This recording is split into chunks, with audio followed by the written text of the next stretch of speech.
Hey, I've got a call is being 15% recorded. charge now. You got a what percent charge? 15%.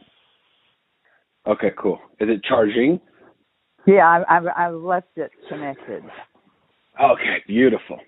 All right, so we're 3 hours in. I don't think I've ever had one longer than 3:30. So we've got about 30 minutes here to wrap up a lot of loose ends. So let's get to it. So, sorry, I kind of monopolized the race conversation there. So I apologize for that. I really want to get your perspective, but I have strong feelings about it, and I rambled. So yeah, my broader point was it's kind of remarkable to me that knowing where our family comes from, that race, certainly during my upbringing, it was never part of the discussion. I certainly was never, race wasn't even really a conversation in my life. I think my mom did a wonderful job of that. I think the first time, my mom tells a story, right, of her being on the phone with someone, maybe it was with you, talking about my black friend, Elan, who was like, maybe my first real, like, close friend in kindergarten, and her being on the phone with someone saying, Alex's black friend, and me stopping her and telling her, Mom, Elan's not black, he's just a different shade of tan, and that was in kindergarten. And that came from one of the students in my class, Brandon, who was mixed race, dad, who died actually. His birthday was a few days ago. His dad, Michael Powell. His dad was black and his mom was white, and so Brandon obviously was mixed race. And his mom came and spoke to our kindergarten class about race and taught us that as kindergartners, like, no one is black and white. We're all different shades of tan. And that was kind of my broader point that I was making before we got the phone. Is like, listen, what is this black-white thing? It's just skin color, and eventually we're all going to be basically the same skin color. So it's just so preposterous. But anyway, my broader point was, it certainly seems to have never been part of our. It's never been a discussion in our family. There certainly wasn't any like inferiority discussion, like they are less than us or separate than us. And in fact, it was the exact opposite. Eventually, I guess my mom did discuss race with me. It was very much the opposite. Like, we are all a united human family. That's the only discussion I ever remember about race ever. And I feel incredibly fortunate to have been raised that way. But it's kind of remarkable to me that coming from where we do come from, that we weren't racist, honestly, or that your parents weren't, or you weren't, or your husband wasn't. I mean, no, there was a distinction that was made by my parents. Right. I mean, I love my parents. I think I couldn't have had better parents in the world. But I may have told you this, but Jay went to Neville for a year and a half, and he had this good friend. This is your middle child. Jay. Yeah, your middle son. I'm clarifying for the audience. Jay is your middle son. Yeah. Anyway, this was it wasn't his girlfriend, but it was his friend. But I'm sure Jay made a point of befriending anybody who was not white because that's the way Jay is. But anyway, he's a contrarian. This girl was a black girl, and her father was a dentist. And so, I mean, insofar as socioeconomic, I'm sure she was above my parents. But Daddy had a fit when Jay would get on the phone and would talk to her. I mean, you can ask Jay about it. He could tell you more than I'm telling you. But I do remember they had a phone in the kitchen, and I mean, that's when you were connected by a cord. And I remember him standing in the kitchen talking to her, and I mean, Daddy was just so upset. So Daddy accepted them, but not as like social equals. Yeah. Mm-hmm. And he always more of a separate but equal philosophy. Yeah. Yeah, he was kind and nice, and everybody loved Clara. But I remember him having I don't know, somebody in the house doing yard work or something, and he, was a guy, and he referred to him as a boy, and he was not a boy. He was a older guy, So that was just part of the culture there. They called them boys. Yeah. So yeah, definitely, it was part of it. But in your mind, do you? Because that is evidence. Like, that is evidence. That is racism. That is how that kind of evil persists. Do you remember in your mind, like, filtering that out as bad? Or, oh, yeah. like, how did... It annoyed me because I thought, this guy is not a boy. Why is he calling him a boy? Well, I mean, I knew why he was calling him a boy, but, Alex, I can't tell you why because I'm not like your mom. Your mom is close to divine, and I'm not a crusader. But that just, anyway, that bothered me, and I don't know why. I'm not a good person.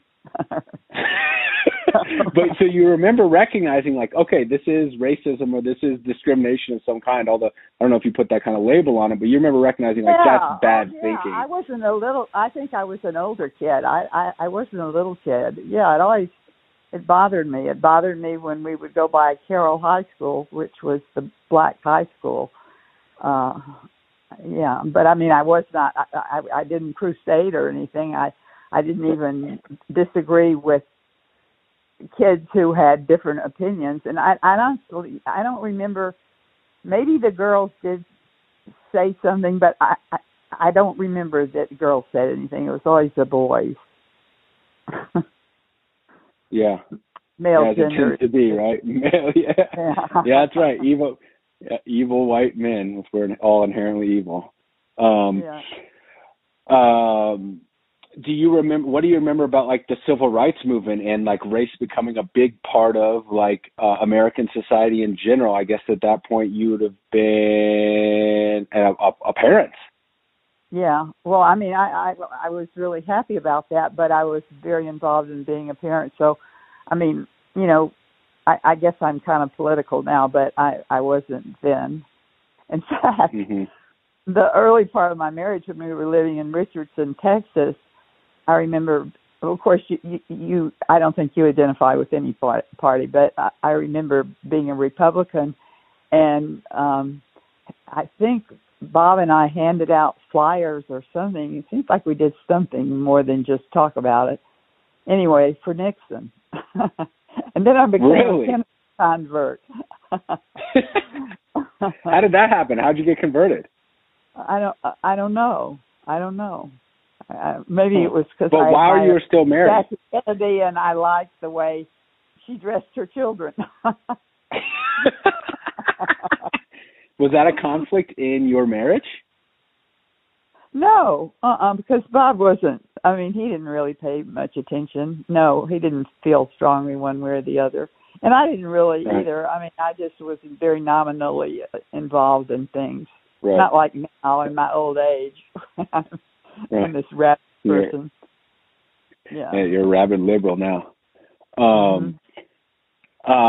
Okay, so that's a good segue. So we kind of left off in the chronology of your life, high school to college transition. What was the impetus there when you're graduating high school? Was going to college just always like a given in your life? Was that the expectation from your family that you would go to college? Yeah, I don't think we ever discussed anything else, but yeah, that was just like going from elementary to high school. You went to college. Right. Yeah. And what did you think you wanted to... I was, involved with this social thing, which I tried to explain to you about the stupid sorority. Again, it was the sorority thing going to SMU. And we had all these people who were very active in an alum chapter in Monroe, and so they all wrote letters and everything. And so there were 6 of us who went to SMU that year, and all the others were from Neville. I was the only one, from West Monroe. So it was a social thing again. I mean, Monroe, I think, is still kind of, socially. Yeah. So why SMU? Like, why this private Christian school in Dallas? How did that happen? I'm trying to think. Initially, when I was younger, I wanted to go to, I can't remember the little Texas town. Oh, I can't think what Sol Ross College. That's where, that's the name of the college. It's still there, but I can't remember the name of the little Texas town. I think it's in Southwest Texas. And Alex, I was such a superficial little kid. I was so involved with horses and things like that. So I had chosen that school kind of in my head. I don't remember that I discussed it with Mother or Daddy, because I found out you could take your horse with you. so that's really where I wanted to go. But somehow or other, I got involved in the social thing. And I think Mother wasn't a social thing, but I think it pleased her that I was accepted by the people. I mean, I don't know, Alex. I don't really know how to express that. So you think your high school sorority was the vehicle that brought you to SMU?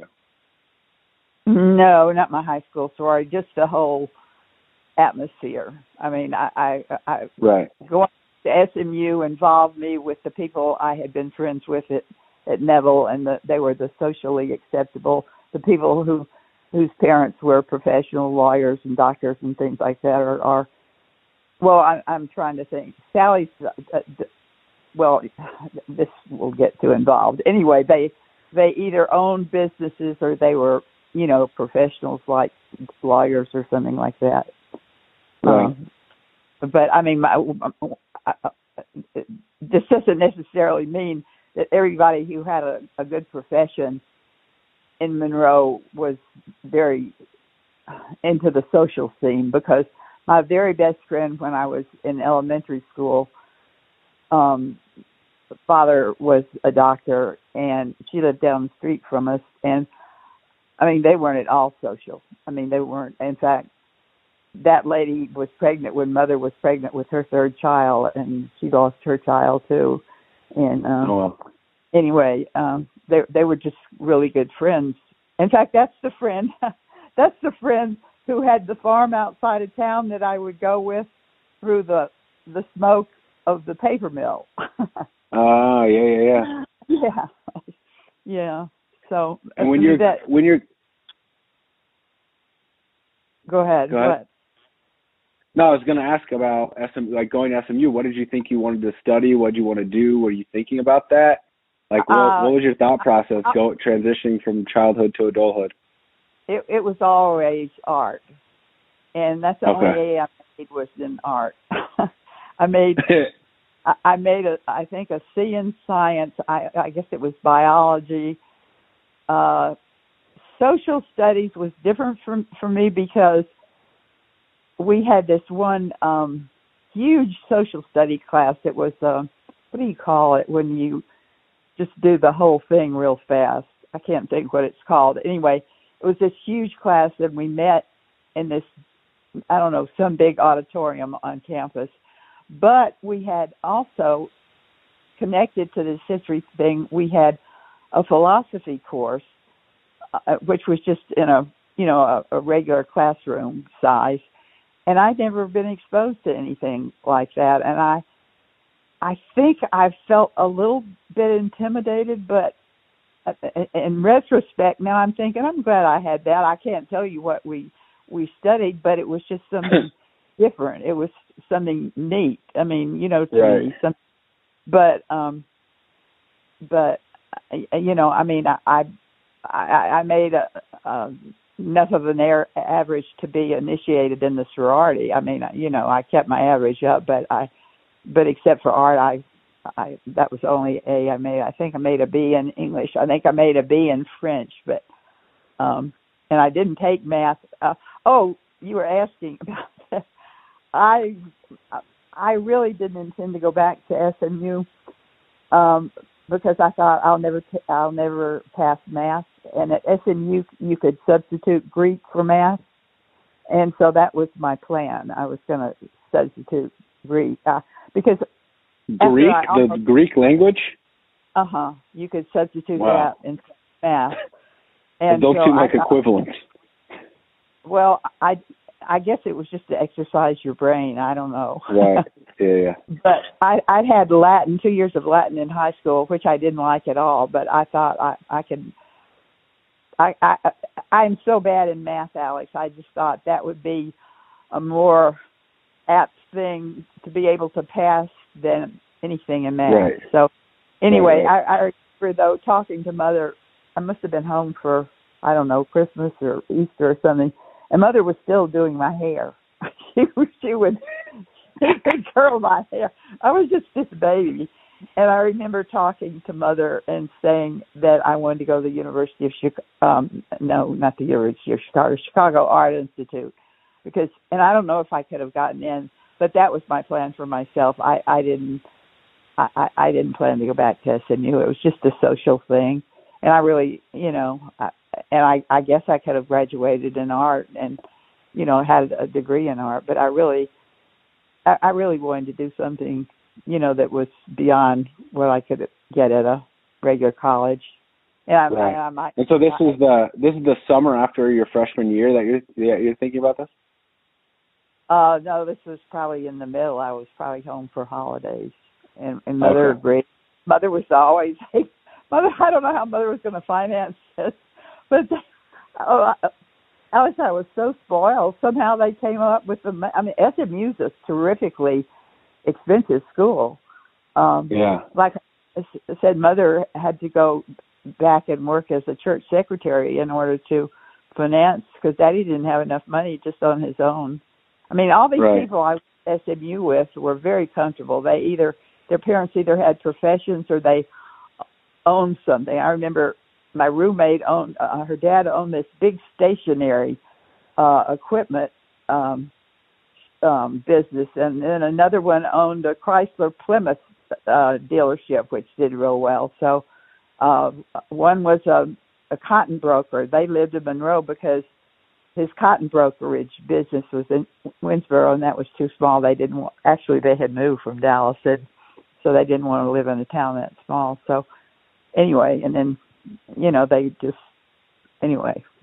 was just, SMU, I don't know what it's like now. It was just a very social thing there. I imagine it's probably pretty similar. Southern Methodist University, a private Methodist university in Dallas, I imagine it's probably pretty similar.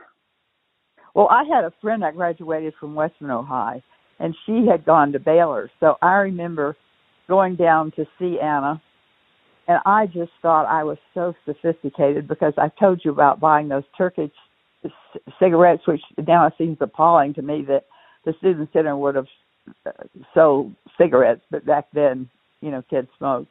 And the dorm that I was in was right across from the student center, and I remember buying these. Have you ever seen? I don't guess they sell them anymore, but they're different colors. They're slim, and they're all different colors.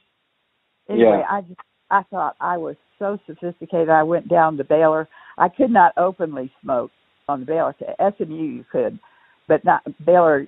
I guess it's still maybe more religious. I don't know what it is, but anyway. I just thought I was so sophisticated, and my friend thought I was too, and she was going to Baylor, and she finished school there at Baylor too. Her family was a strong Baptist family. Anyway. So tell us how your SMU career ended. What was the next landmark? I obviously I know what the next landmark is, but tell us. What? Well, then I got married. So where did you meet this gentleman, and tell us that story? Okay. He was a blind date. A friend of mine was dating his best friend, and so we went to an SMU football game, and I wasn't at all attracted to him, and he wasn't, I don't think, attracted to me. Anyway, he didn't ask me out again. And so, anyway, this is the strange thing. I don't know if it's still this way at SMU. It was really, I think, a school that attracted girls. For the social end of it. At least that's my perspective. but not that many. I mean, there were boys there, but they were not like jock boys. They weren't very Right. nice looking. I mean, they weren't. Anyway, I never dated anybody at SMU that I felt attracted to. Right. Anyway, so Tridelt had, I mean, of course, they always had dances for different occasions, and there was this Christmas dance. And so I thought, you know, who am I going to invite to this Christmas dance? And there wasn't really anybody. So I remembered Bob, and so I invited him, and I felt attracted to him at the dance, and so that. But I really liked this other boy more, who I think I've told you about this boy named Leo. I told you about him, right? Probably, but like I said, it was 5 years ago. Tell us. Anyway, his little brother was a real good friend of Lawson's. And so the summer after I graduated from high school, Leo came over one day to pick up his little brother. And I guess, it's been too long ago. I guess we must have talked. And he had gone to SMU. At the time he was going to Louisiana Tech, he had just gone to SMU 1 year and then transferred to Louisiana Tech. He was 2 years ahead of me. Anyway, I was very attracted to him. I mean, very attracted to him. And so we dated a little bit, and because we had this SMU connection, I think that made the relationship even closer. And he told me about, he was a Kappa Sig. He told me about his fraternity life and everything. And anyway, but I felt I felt a lot stronger towards him than he did to me. I mean, I just feel that I did. And he'd had a lot more experience with girls than I'd had with guys. And so that made it, anyway, I don't want to get into that. But anyway, when I was at SMU, I would write to him and he would write to me. And he was the person I was attracted to. I was not attracted to any SMU except until, like I say, Bob went to this dance with me, and I sort of felt attracted to him, but not to the extent that I was attracted to Leo. But anyway, when I can't really remember this exactly, but I think when I went back home for Christmas holidays, it seems like either, I can't remember if Leo didn't ask me out. It seems like he did ask me out, but this sounds really silly and childish, but I expected him to bring me a Christmas present. And he didn't bring me a Christmas present. And my feelings were really hurt. I know it sounds really stupid, but they were, because I mean, I just thought there was more of a connection, and I mean, for him, there obviously wasn't. And I remember going to a Christmas party, and I think somebody in my high school must have gotten it together or something, and he was there, and I don't know why he was there, because he was, by then he would have been a junior in college, but he was there. I don't know. It's been too long ago. I just remember feeling hurt that, because I remember, I can remember the boy's name. His name was Rawls Dupree, and he had invited me to go to this party. So I had a date, but I mean, I didn't really like this date. It was all about this guy named Leo. And anyway, that was the last I remember seeing him, and I remember he wrote me a letter. It was a nice letter after I went back to SMU after Christmas. But I wish I'd saved the letter, because I remember feeling hurt. But anyhow, when I got back to SMU after Christmas, Bob just popped up, and he came over on my birthday, because my birthday was January 30th. I hadn't been back at school very long, just a few weeks. When he came over and he brought me, I remember this gray cashmere sweater, which I never wore very much. It was scratchy. I can't stand scratchy things. But I thought, golly, that's really nice that he'd gotten it from Neiman's, Neiman Marcus, because he likes to, his parents bought a lot of stuff at Neiman's. And anyway, I guess I loved Bob, but I never was attracted to him ever. I shouldn't tell you this, my grandson, but I never was attracted to him like I was this boy who obviously didn't, reciprocate the strong feelings that I had for him.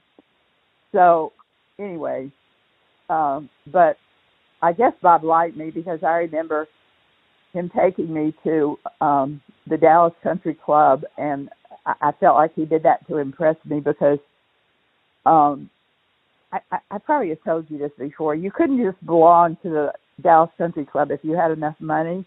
You had to be accepted socially. And so his mom was very acceptable socially, and then his dad was a doctor, so I guess that made his whole family acceptable socially.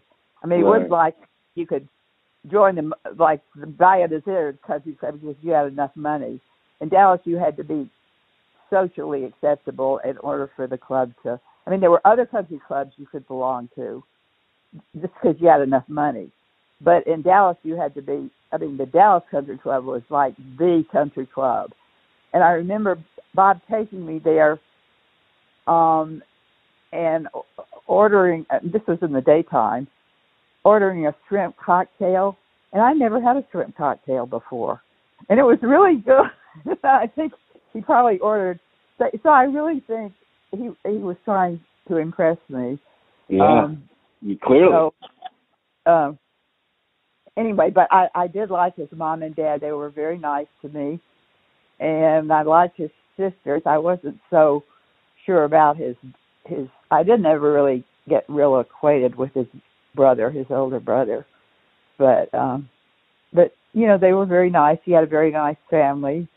And so anyway, then when he went to when school was out and he went to Evergreen, they had a home or cottage, something, I never saw it, outside of Denver in Evergreen, Colorado. And he always went there. He liked horses too. That was another thing we had in common. He had, I think, a little horse there. He didn't have a horse in Dallas. And so anyway, then I felt very lonely. I really did miss him. So anyway, then we had these phone conversations, and he didn't have a job or anything, but he thought he could get a job at 7-Eleven. What? What he had. So wait, was he a senior when you were a freshman? No, we were both just freshmen. No, in fact, okay. I was 2 months and 4 days older than he was.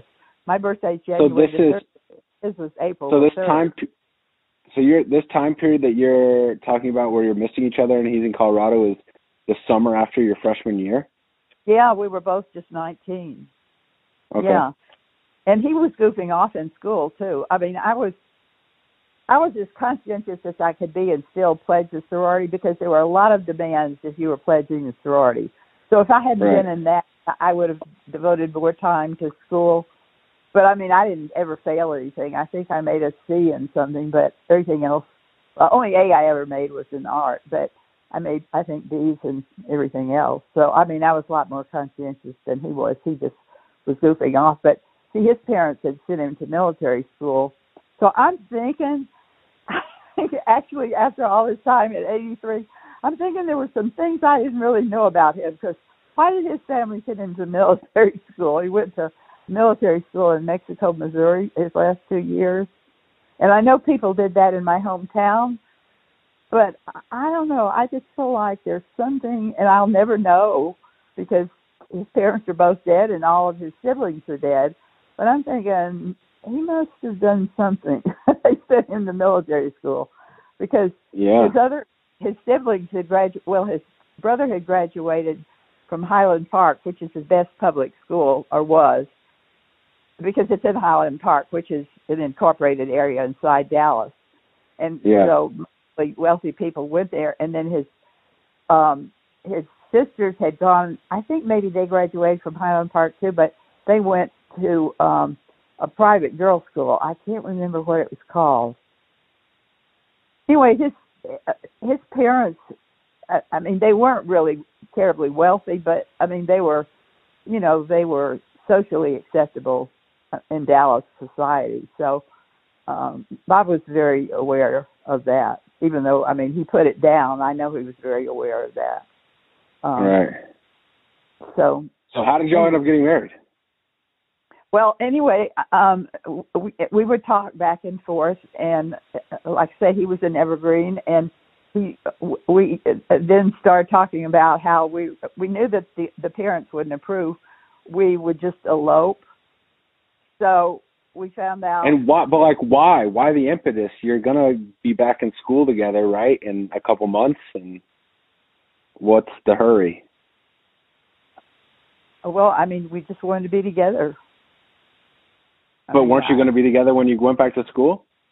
But it wouldn't be the same thing. I mean, okay. I'd be living. You wanted to live together. You wanted. At home. Yeah, right. People didn't live together back then. Right. Together. Yeah. Right. No. So, anyway, I don't remember how this happened, but he told me that he had a job at 7-Eleven. In Dallas? In Dallas. And so, anyway, we were going to elope, and we found out that you could get married. I don't know what the requirement is for being married now, but you had to have a Wasserman test, a urine test or something. And then it was this 3-day waiting period. And so he had this job that was going to start like on a Monday at 7-Eleven. So we found out that you could get married in Vicksburg, Mississippi, without this 3-day waiting period. What? So, wait, you have to take a urine test to get married? I think it's called a Wasserman test or something. If you got married in Louisiana or Texas, but in Mississippi you didn't have to take this test. Or maybe I have what were they testing for? The venereal disease, I think. I think that's what it was. Wow. Yeah. I had never heard of this. I'm going to look it up, but I was thinking I'm telling you the right name. Anyway. Don't look it up now. Don't look it up. Don't look it up now. Keep talking. No, I'm not. Anyway, so he had this wonderful job at 7-Eleven lined up, and I had no job. So anyway, somehow or other, I can't remember how this occurred, but both families found out about it. And so anyway, we still were going to get married in Vicksburg so he could go to his wonderful 7-Eleven job. So Harold and Dode, that's his mom and dad, drove over to Monroe, Mother and Daddy, and Harold and Dode, and I think his sister, Ann. I think she was along. Anyway, we were married at this Methodist church, I don't remember the name of it, in Vicksburg. And then we didn't have time to have a honeymoon because Bob had this wonderful job opportunity at the 7-Eleven. Couldn't pass it up. We went down to New Orleans, I think, for one night. And he hated New Orleans. Most people don't like it, but he thought it was horrible and dirty and everything. So then we came back to Monroe, spent the night in Monroe, and then drove on to Dallas. And then he was to start this job at 7-Eleven, but I don't remember what happened to it. But he didn't have the job after all, so he went to work in this. I think it was like a lumber company or something. I mean, it was really hard physical labor. And his dad got me a job as a filing clerk at Hager Slacks in the office. All I did was file. That's all I did. Just file, put things in folders. But I was making more money than he was at the lumber company or whatever it was. And I remember, and I'm not going to repeat this, I remember I mean, it really must have been the lowest caliber of people working at this thing, because he told me stuff I had never heard of, like depraved things that these guys did. I mean, I was just totally shocked, and I don't think he'd heard of them before. Anyway, but do you want to offer more detail about that? What?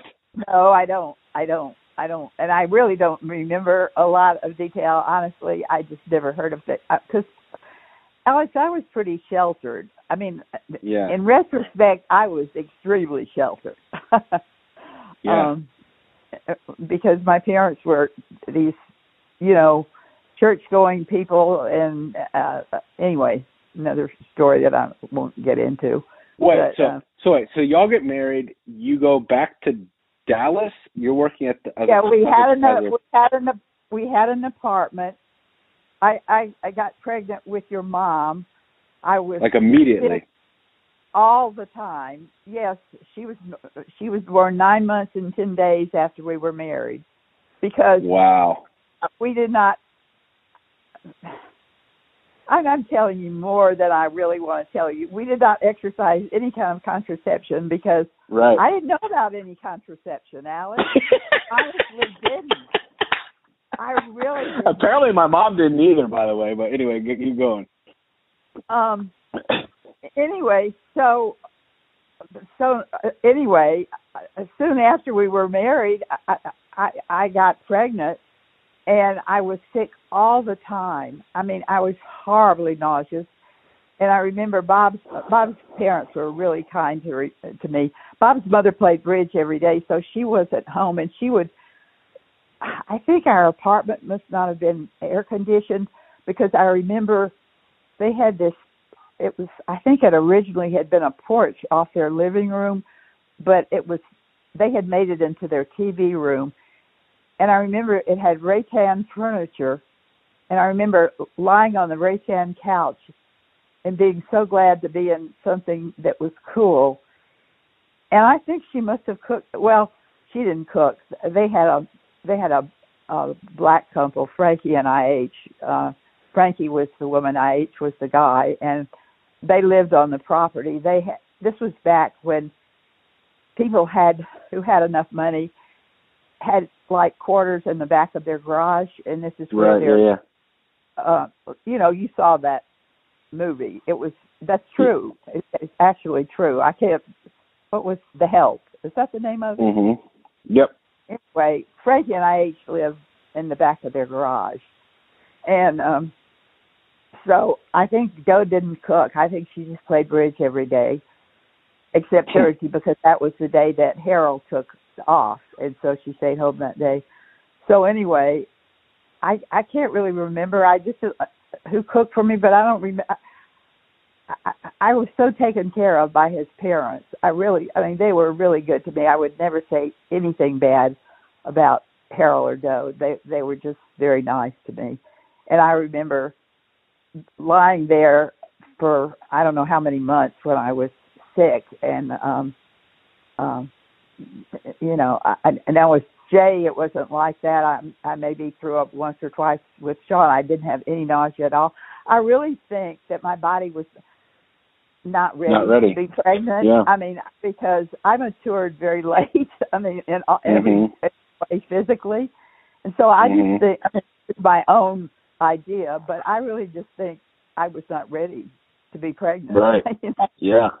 So, was there were y'all planning on returning to SMU? I'm still not clear about that. Or was when y'all decided to get married, was it like, okay, we're going to get jobs now and be adults, or was there a plan to return to college? I guess I certainly planned on Bob returning to school, and I guess I planned on it somehow. We were just empty-headed kids. Right. We shouldn't have ever gotten married. I mean, it was ridiculous. Right. We were very immature. I think most kids are more mature than we were probably when they were in the middle of high school. We were just very immature. But I remember writing Bob's English paper. I don't remember what I wrote it on, but I mean, I didn't have anything to do. I didn't. After I got so sick, I had to quit my job because, I was sick every day. So I remember in the apartment, writing his papers for him because that was fun to me. I could do English. I was always pretty good in English, and then anyway. I don't know if you want any more story. No, that's good. That's good. So then y'all didn't go back to SMU after you got married. But Bob was supposed to have gone back to school. But he kept. He got a job. Let's see, what did he get a job doing? Oh, he was majoring in accounting. And so he got a job. Let's see.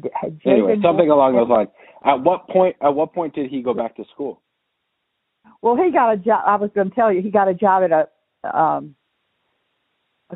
as an accountant at I think it was a construction firm. Uh-huh. And he was supposedly going. SMU had a night school. It was called Dallas College, and so you could go downtown to these classes that only met at night. And Alex, I'm telling you really more than I want to tell you. Good. I like the sound of that. But I had this friend that I had gone to SMU with, and she had graduated, and she was my roommate, actually, the one who was very conscientious, and she had a job teaching night school, teaching English, I believe. And so I remember talking to her on the phone and saying, "Oh, Carolyn, you can get a ride down there with Bob. He's going to night school."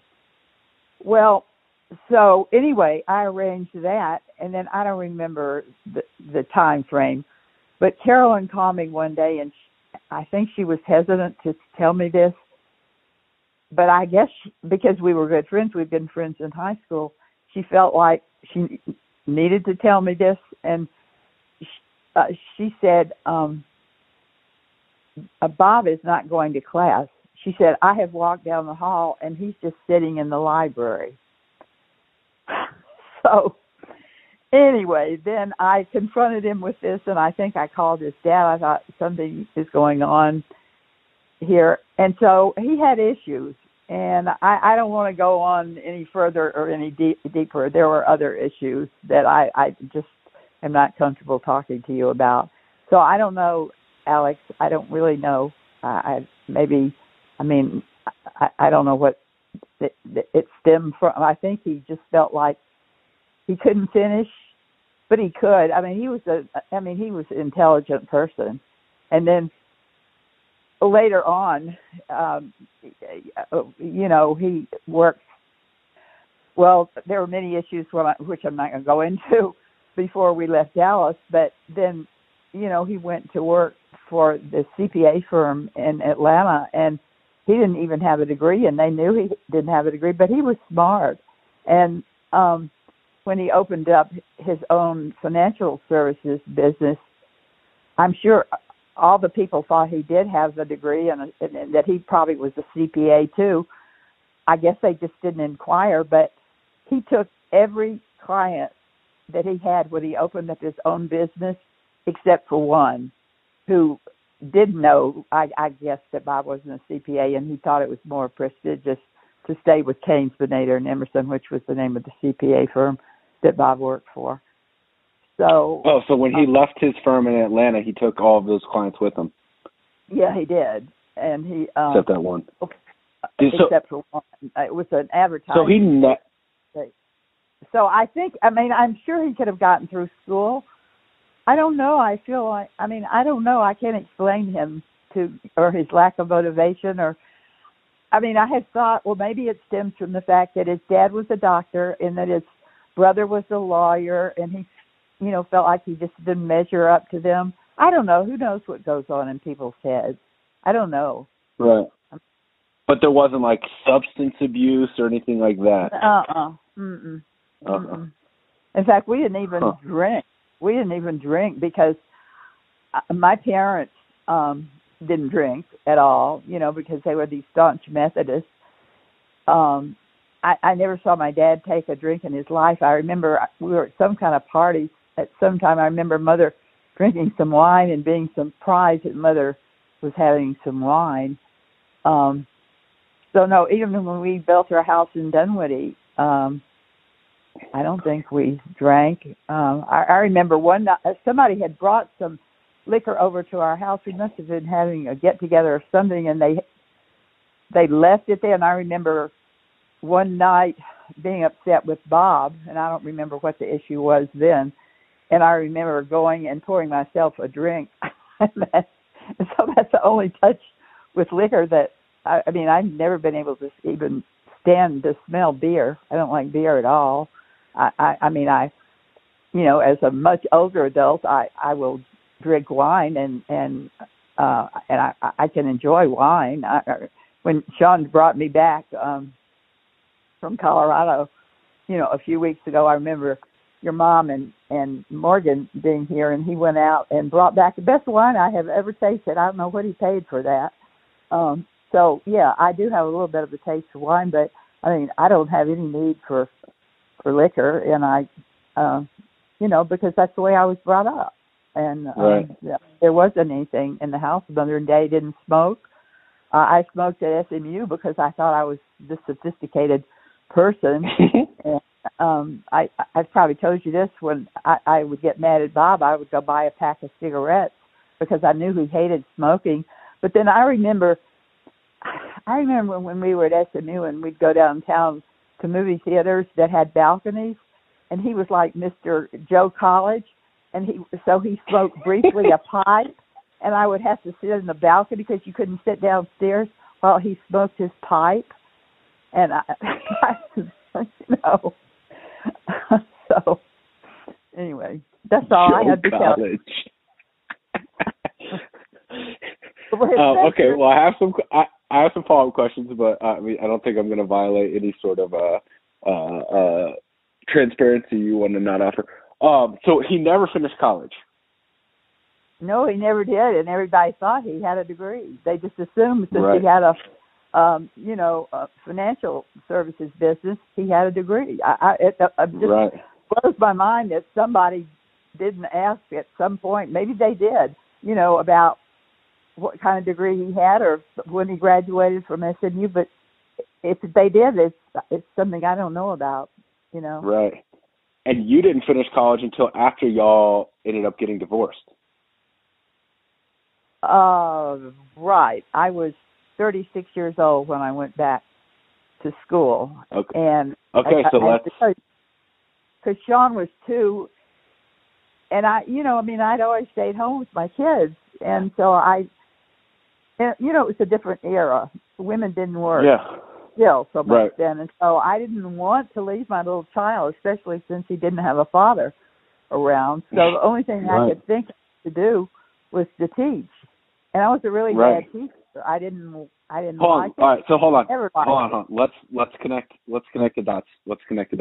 So you get married. He's working at a lumber mill or whatever. You're filing papers. You're pregnant at the time. My mom is born in March 1957. So you're 20 years old when my mom was born. You get pregnant when you're 19. You're both 19, and then he's 19 when she's born. His birthday's in April. He's not even 20 yet because she was born on the 10th, and his birthday's April the 3rd. Right. So my mom was born to a teenage father. That's so crazy. Okay, so what was life like once you had a child? You quit your job, I'm assuming, at that point, and you're a stay-at-home mom? I quit my job when I had morning sickness. So I didn't. Okay. My job was very short-lived. Okay. And so then you have a kid, and what was life like then once my mom was born? Well, then I just loved my little baby, and I think Bob, was jealous of your mom. I think he really. Yeah, you didn't know that? I don't think I've ever heard that explicitly delineated in that sense, but go ahead, elaborate on that. Well, you've heard of Bob slapping her in the face when she was 6 months old because she spit out spinach. You've heard that story, haven't you? Oh, I think you told me that the first time I interviewed you, but tell it. Well, we were in this apartment, and I can just see it now. Her little high chair was up against the dining area, and he was feeding her spinach. And you know how babies will just kind of spit, and she just kind of spit. I do it every day. But really seriously, they'll just kind of spit up the food. I mean, they're just not. No, I'm talking about literally. I feed a baby every day, so yes, I know what you're talking about. Oh yeah, that's how I introduced this baby. Anyway, he just slapped her across the face. I couldn't. Wow. That's a criminal act. You should be put in a cage for that, at least for a short period of time. Well, that's a criminal act. It's child abuse. It's a felony. I'm not saying this is fact, but I think he was always jealous of your mom because I loved her so much. I mean, I think most women, when they have, I never planned on having a child. I mean, because I'm not that maternal. But once I had a child, right. She was my focus, my total focus. I just loved her so much. And so that took away from him. And he's 19 or 20, And I'm not to excuse his behavior at any point, but like y'all are both children. By 2020 standards, y'all are probably both like 14-year-olds. And you're like Rowan, your granddaughter Rowan, my cousin Rowan. She's 15. That's probably about the maturity level you had, and he gets married, and let's be real, a 19-year-old gets married because they want to have sex. That's to be totally just honest about what that was. The reason, coming from a male perspective, and coming from a male, having lived with a male brain and a male body for 32 years, I can tell you he wanted to get married because he wanted to have sex. I can tell you that for a fact. Yeah. And so that's what he's expecting. He's like, oh, great, I get married. I get to have sex whenever I want. But the and sex I have a wasn't girlfriend. supposed to include a child. Right. But exactly. When you're a 15-year-old, you don't realize what that means. Like the purpose of sex is not for you to have fun and experience pleasure. That the purpose of sex is to create human beings. Mm-hmm. I think our brains have hijacked our bodies, and pleasure is associated with sex because that's our brains hijacking our behavior. So we do keep the species going, but that's not the purpose of sex. That's a trick. The trick is, hey, this is something you want to do, but the purpose is to make more people. And so all of the I'll let you chime in here in a second. But all of a sudden, he's thinking he's getting one thing, and then that thing that he wants all of a sudden has produced another human, and then you as the mother, all of a sudden your attention and focus is not your husband, maybe this as a secondary focus. Your primary focus is now raising a human that you guys have made, and all of a sudden he's like, what the fuck? And he doesn't have the maturity or the life perspective or the rationale. He's a 20-year-old kid. His brain is still developing. He's still a child. And so all of a sudden he's like, what the hell? I got married to this person because I wanted to have a girlfriend, basically. And now all of a sudden I have to take care of a human. And then now my girlfriend isn't interested in me anymore. She's interested in this human we've made. He's like, what the fuck is going on? And I think to this day, that's how a lot of relationships still kind of develop. But I don't think I don't think that that's necessarily 100% consistent with all relationships. And I was not a mature person, Alex. I didn't want to have. I wouldn't have thought, I want to have a child. Like my mother desperately wanted to have a child. She was 31 before I was born, and she wanted to have a child. It wasn't a sexual thing. She wanted a child. Right. And but that's your mother. Yeah, my mother. But anyway. Right. I can only comment. I'm commenting on what it is to be a male. And I'm just telling you, being a male, especially being a 19-year-old male, your life is driven by your penis. That is a fact. And that's a biological fact. It's supposed to be that way. We exist as human beings today. We've come this far as human beings because of that very fact. The male brain is driven by sex, especially at 19. But let me tell you, this was not true of my son. Because... Of your son? My son, the relationship was not the same when Jay and Sean were born. Because when Jay and Sean are born, it's years later, right? He's had more time to accept his new reality. He's had more time to, in my mind, like kind of castrate himself in a way.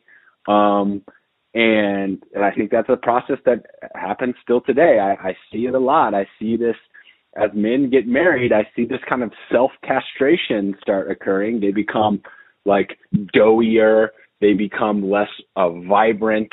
They become less of a masculine. I see this all the time with my own friends and just with people getting married in general. It's like, oh, okay, I'm not, this hunter-gatherer in the forest anymore. I'm now at the behest of child rearing.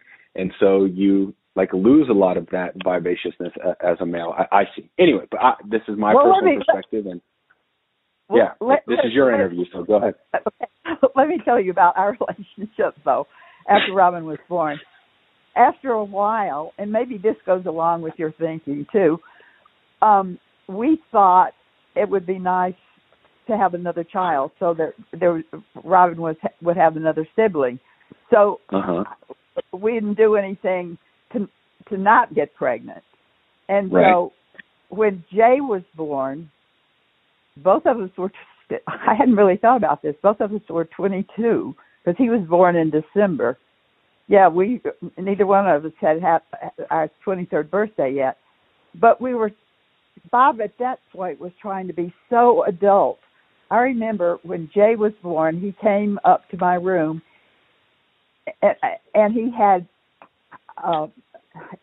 you don't know this, but during that period, men were wearing hats, still wearing hats in the 50s, and he had a sport coat on, a tie, and a hat.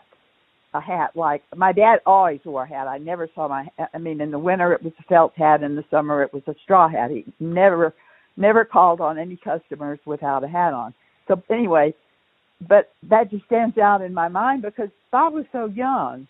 He was only 22, and I just think most 22-year-olds weren't wearing hats. My dad was wearing a hat, but anyway, so he was trying to be old. He was trying to fit the part of adult and a parent. So with Jay, I think that's anyway. Sorry, go ahead. Anyway, it was never like it was with Robin. He adored Jay. He was like his alter ego because Jay was everything Bob was. Bob was shy. Jay was never shy. Jay was very outgoing from the time, it seems like from his birth, and you can verify this talking to your mom. He was just Mr. Confident, Mr. Cocky. All the girls liked him. I think Bob liked that he had this son who attracted all these little girls and did well in school without ever trying. Of course, it did him in. He didn't try, and so, he didn't finish college for a long time, but it worked for him in elementary school. And I guess that too. Yeah. And, so, and also I think, Jay was Bob's alter ego in the fact that he was so confident. Bob was not that confident. But Jay was always, because he had all this adoration. You can ask Robin, from these little girls. We used to have birthday parties, and I think probably at the ages he was, most kids just had their own sex, like boys had boy parties, girls had... Jay always invited girls. And I remember Jay at the head of the dining room table, and all these little girls who wanted to sit next to him. He just attracted girls, and which was to his. He's been married about 6 times, so that makes sense. 4 times. But anyway, I think Bob liked that. And then when And then we agreed. We tried to have Sean was planned. The other two. Sean is your third child. Yeah, Robin obviously wasn't planned. Jay, we were just going to let what happened happen. So he was not planned exactly, but he wasn't unplanned either. Sean was totally planned. I just, your mom used to say, I wish you'd have another baby. But I'm not implying that I had this for Robin. But I was sort of ready because I was so young when I had my other two. So I was 33 years old, and Bob was okay with it. So, I mean, you know, I got pregnant with Sean, and everything went perfectly. I never had one bit of morning sickness. That's why I'm telling you, I think my body was just too immature physically to be pregnant.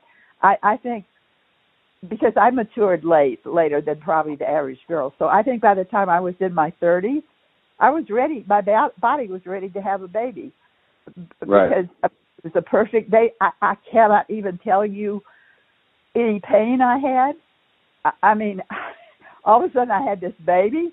I don't remember anything, and I had this beautiful child. I mean, honestly, Alex, he had the most perfect little profile. I remember him lying in the crib because we only had 3 bedrooms. We didn't have our larger house. We just had the house on Meadowcliff. And I remember the bed next to my bed and looking at this child and saying to Bob, look at his profile. And he looked like his dad. I mean, he doesn't look exactly. I think Sean is a nicer looking version of his dad. And, I mean, he's thin. Bob became overweight.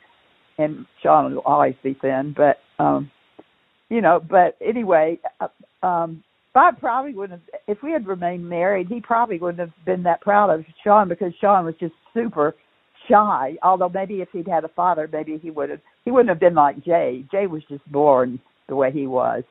But even though Bob was different, I think he was glad to have a son who was this outgoing kid who attracted all these little girls. And Sean was like that. So now you have the whole story. I have nothing else to tell you. I told you. No, you need to connect. No, you haven't, because we haven't. You need to connect, or at least give us a little more detail about how you got from your time in Dallas. That's where my mom was born. That's where Jay was born. And then how did you end up in Atlanta? So you raised my mom and Jay in Dallas. You're staying at home with them. Your husband, Bob, my grandfather, is working as an accountant, although he never graduated college, which I think is super cool, by the way. I think that's, I don't know my grandfather. I know the marriage didn't end how it didn't end well, but I never knew the guy. The only idea I have of him is through your lens and through my mom's lens. Yeah. But I never realized he didn't graduate college but worked as an accountant. That to me is like a super cool thing to know about my grandfather. So it's good to have some positive view of him in some ways.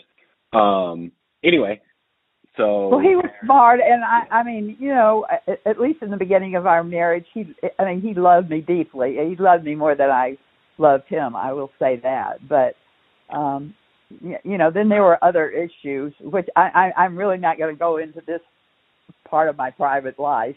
Anyway, we lived in Dallas, and so he was seeing a psychiatrist, and so anyway, I had this idea. I mean, things had just gone bad, and we were living in Richardson, Texas. Had this little house that was in this little new neighborhood full of young couples. We had a lot of friends who were close to our age. I think we were really probably, except for one couple, the youngest. But anyway, we had friends, and because I had been brought up in the church, I had integrated Bob into the Methodist Church. He became a Sunday school superintendent, if you can believe that, because my dad had been a Sunday school superintendent. And so really he was kind of following my pattern of life rather than what his parents had been, because his parents didn't go to church at all. His dad was a Baptist. His mom would have never entered a Baptist church, and his mom was an Episcopalian, and his dad would have never gone to an Episcopalian church. So they were proud that Bob became a Sunday school superintendent. I think they were really happy that I had influenced them to go to church, but that's all I knew. It wasn't because I was a good person. It's just that was my way of life that I had been brought up. Right. So, what I was going to say. Oh, anyway, so there were problems in Dallas, and so I just thought, I just want to get away from this. Well, Bob always had liked Denver. So, and I was very open to Denver because we probably both would have liked to have been cowboys. We wore cowboy hats. I had bought my cowboy hat at a place called the Rancher in Monroe, and he went to Fort Worth and bought a cowboy hat the first time he came home with me for Easter vacation when we were at SMU, and we were singing. I remember, you probably never heard of the song Big D. I'm from Big D, little A, double L-A. And we were wearing cowboy hats as we drove along. So we were so immature, Alex. I mean, it's unreal how immature we were. And then got married. We were just children ourselves. Yeah. I mean, totally children. Yeah. But anyway, so we were 26 years old, and I thought that we were old, and that's very young. But so, and I'm thinking Bob must have been smart though, because he had this job. He worked as an accountant in the. By this time, he had another accounting job.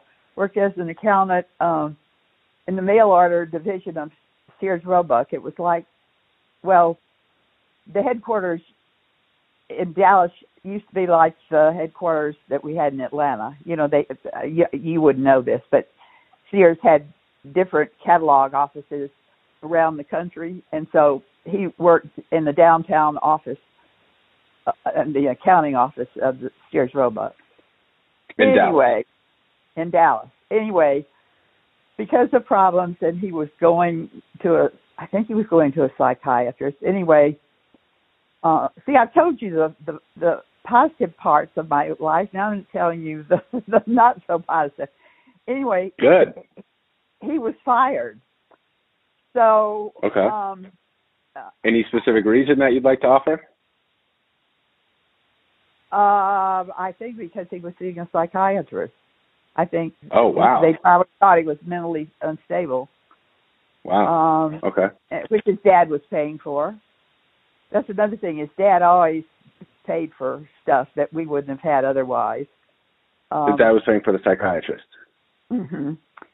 And so anyway, we decided that we'd give Denver a try, and I was totally open to that because I always wanted to live in the West, and so both of us wanted to be cowboys. Were real. So, your poor mom had these immature parents. It's horrible. Anyway, I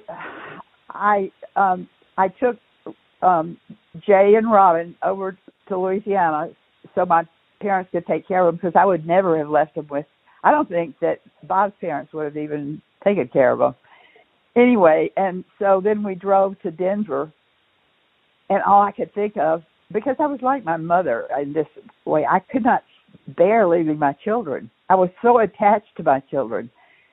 And anyway, we knocked around Denver a little bit. I remember going to a movie, and I think I cried in the movie. Maybe not cried, but I feel like I had tears running down my face. It was with, I can tell you the movie, it was with Shirley MacLaine, it was Irma LaDouce, and all I wanted to do was go home to my children, although I knew they couldn't have better caretakers than my mother and dad. Right. But I just couldn't bear to be away from them. And we looked just very briefly around the little area of Denver, and I didn't like Denver. I missed Dallas doesn't have any trees either. I mean, they just had these scrub trees, but Denver didn't have any trees. It was just all these lots with new houses on them that were unattractive houses. I mean, I think Eastern architecture, for the most part, is prettier than Western architecture. I like the West, but I like the Eastern architecture. Anyway, and so I'm always very well aware of architecture. I like design. So anyway, the whole thing I didn't like. the neighborhoods weren't like in the mountains. You could see, I guess, the mountains from there. Anyway, I just didn't like Denver. So then we went back, picked up the kids, and so my next thing, and I will say that I directed things. I said, you know, let's try Atlanta, and so Bob I can't tell you all the details. It's been too long ago. But anyway, he interviewed for this job at a CPA firm, and they hired him, which was very surprising. Why Atlanta, though? Where did the impetus for Atlanta come? It was just, you know, Denver is west, Atlanta is east. Because my cousins, we went to from Monroe. We went every summer to visit my cousins in Atlanta, and for an eastern city, I thought it was so pretty. My cousins lived in Garden Hills, which was a beautiful neighborhood. They had a real nice house, and there was a stream. This is going to sound really strange, but this is the way I am. Had a running stream. They lived on Birchwood Drive, and there was this stream that ran over rocks that I thought was so amazing because I hated Louisiana. I had no rocks, had no hills. Right. It was just this flat, swampy area. Anyway, I'm telling you my thinking. You're asking, so I'm telling you, even though this makes me sound a little insane. So Atlanta, and then my aunt lived in Atlanta. My cousins lived in Atlanta. Well, some of my cousins. My oldest cousin didn't live there. The one who went to Cornell, he had graduated, and he was living in Houston, I think. Then they moved to Philadelphia. But anyway, that's another story. But I still had some cousins who were living in Atlanta, and then I loved my mother's sister who lived in Atlanta. So, even though I had always dreamed of living in the West, this seemed like the most practical thing to do, and Bob got a job. And so then he found an apartment. We lived for 6 months off of the Northeast Expressway. It was kind of new, and there were some apartments there that were nice looking, which we couldn't afford, that faced the expressway. We lived there for 6 months, and then Robin went to Hawthorne Elementary. She was in the first grade. Jay was 3, I guess, 3.5. And then we found this house that had been repossessed that was on Meadowcliff Drive. And so I think we bought that house without any down payment. And it's that street now that has all mansions. They tore down all those little houses. And now it has just these super mansions on the street. I don't know if you've been over there. If you haven't, you go there. Has your mom driven you over there? I don't remember explicitly, but I know what you're talking about. Anyway, so we lived there, and then we wanted a larger house, and so we couldn't afford the larger houses that were near Lakeside, where Robin was in the 8th grade, and I guess she went in the 9th grade there too. Anyway, so we built a house in Dunwoody, and then you built it new.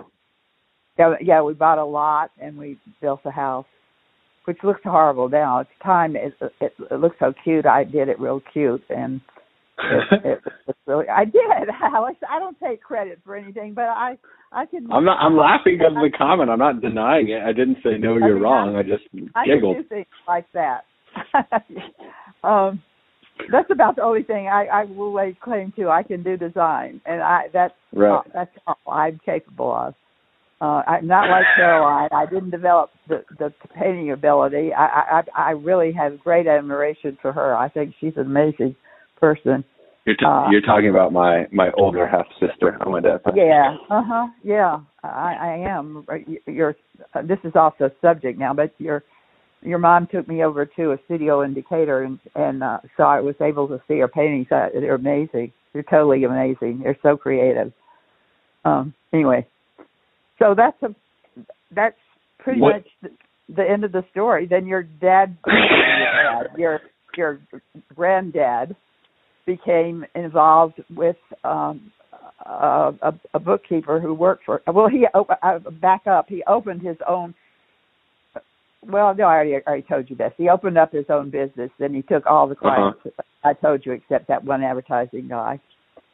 And so. Anyway, he became involved with this woman. I had no idea that he was involved with anybody. I mean, stupid person that I am. But I knew something wasn't right, and I asked him to go to a marriage counselor, and he said, no, I'm not going to do that. And I said, well, then, you know, I want a divorce. And so I remember, I don't know why we were on the telephone. I guess he was calling from his office one day after we'd had this conversation. I don't remember how much time had elapsed. And he said, and we were both very calm. I mean, he hadn't admitted he was involved with anybody. I didn't know. I just felt like there was something else. Right, you knew intuitively. Yeah. And he said, but and also he didn't, when I said I want a divorce, he didn't try to talk me out of it. So I thought, okay, this confirms it. And but anyway, we were on the phone then one day later, and he said, "Are you sure you want to do this?" And I said, "Yeah, I'm sure I want to do it." And so, I mean, it wasn't an emotional divorce. I went with Sean in February. Sean, you know, was born on the 12th, so he hadn't quite reached his second birthday. And I remember taking Sean with me and toys with me so he could play on the floor while I talked to this lawyer. This lawyer had been a lawyer for the mother of a friend of Robin's, and so she gave me his name because I didn't know any. Well, actually, I did know some lawyers, but they were friends of Bob's. So anyway, I remember this lawyer very well because he had, I guess, been in the service or something. He had artificial hands. This is a little aside. But anyway, so it was, you know, the divorce was uncontested, and there wasn't a big financial problem at that time because this shows you how things can progress so rapidly. You may know this, but because I had wanted this house and I had kind of designed this house, Bob gave this house to me, and he had his lawyer draw up this sale saying, for love and kisses, I give this house to, well, Carol Clark or whatever it's that. I think I still have that Todie. paper. So I legally own the house. So when I got a divorce, I owned this house. And right. But then I got a job at Nielsen Market Research, and I was thinking I'm not going to be able to make the payments on this house, even though I had alimony and child support. I started to get worried about it, and so I put the house up for sale. The house sold the day the sale sign was put in the yard. It never was advertised or anything. The first people who looked at it, and they had a big family, bought it. I mean, I had the house fixed up really cute. And so anyway, and it was sad because we hadn't even lived in the house 2 years, and it was something that, you know, we built together and I had wanted and everything. But so that was the end. So you need to end the story there. No, the story leads up until today. So at the time, were you nervous? It doesn't sound like you were nervous to get divorced. It sounded like you were almost like welcoming it. Well, was there fear? I had no evidence. I had no person. I just could feel it, Alex. I just knew it. I mean, I just did.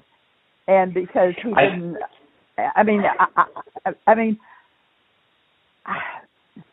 I don't, Alex. I could just tell. I could think of little things, but this conversation could go on forever. But, right. But I remember Bob used to say things to me like, "I love you more than you love me," and I would think, well, maybe he does, because I don't think I love him that much. But he stopped saying that, and there were just little things. I remember we would sit on the couch to watch TV in our new house, and he wouldn't put his arm around me. He would put his hand. He just put his hand on my thigh. It was like a little affectionate gesture, and he stopped doing that. Right. I don't know if this has any meaning to you, but this is profound. These are not trivial commentaries. No, that's not a trivial commentary. That's a profound statement. Anyway, I knew he just didn't feel about me the way he did. Right. Right. Anyway, so that I'm not one to fool around. If I think somebody doesn't reciprocate the feeling, I don't want to be married to that person. And so, I mean, that's what I did. My mother and daddy used to tell me I was headstrong, so I don't know if that's an indication of being headstrong. I don't know how to define I think it definitely is.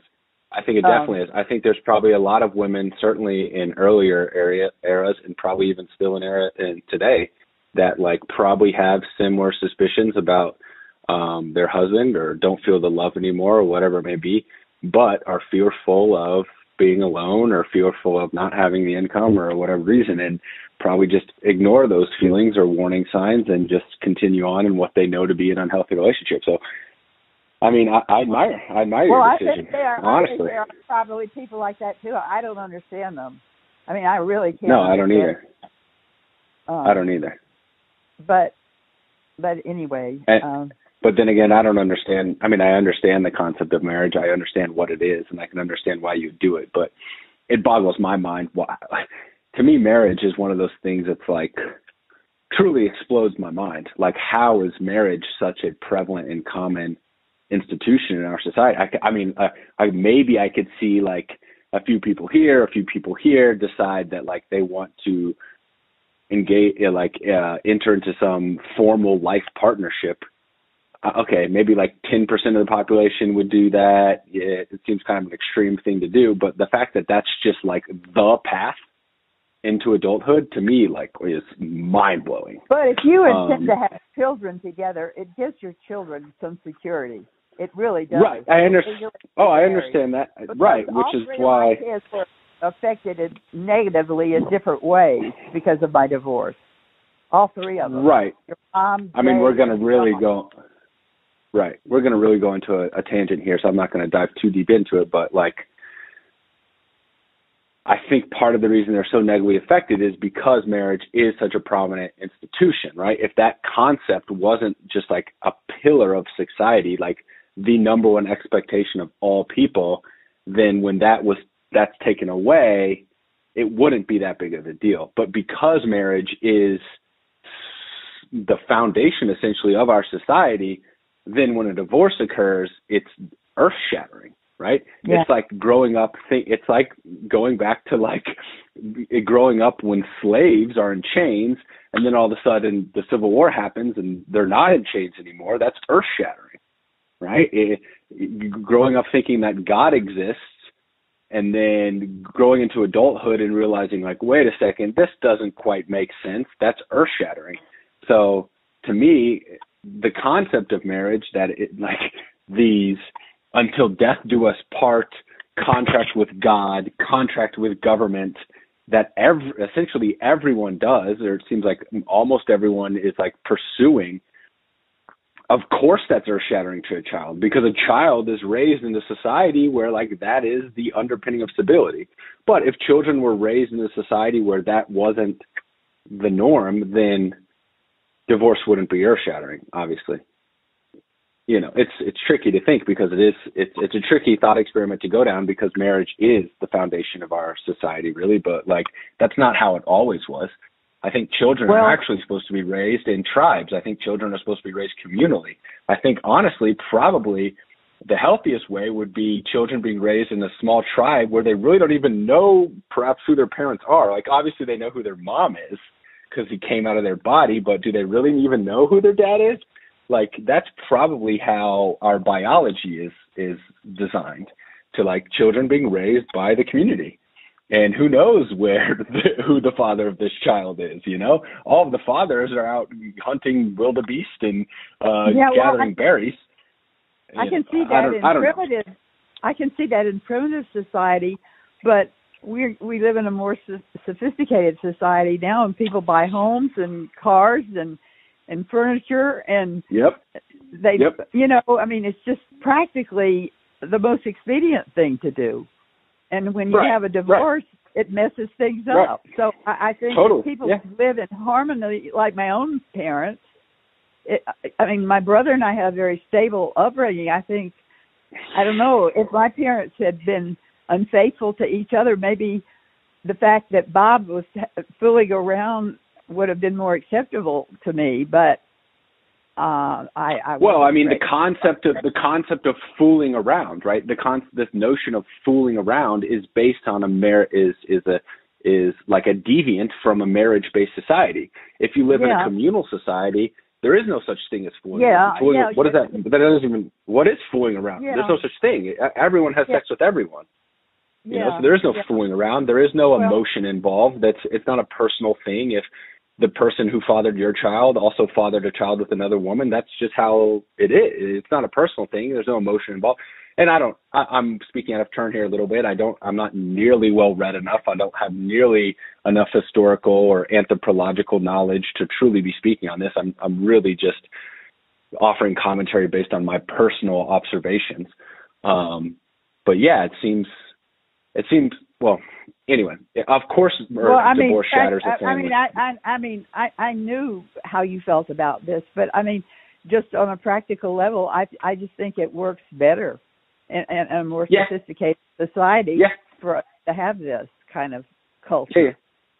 Yeah, you may be right. Or maybe maybe this is a transitionary period and we revert back to a more communal society, or maybe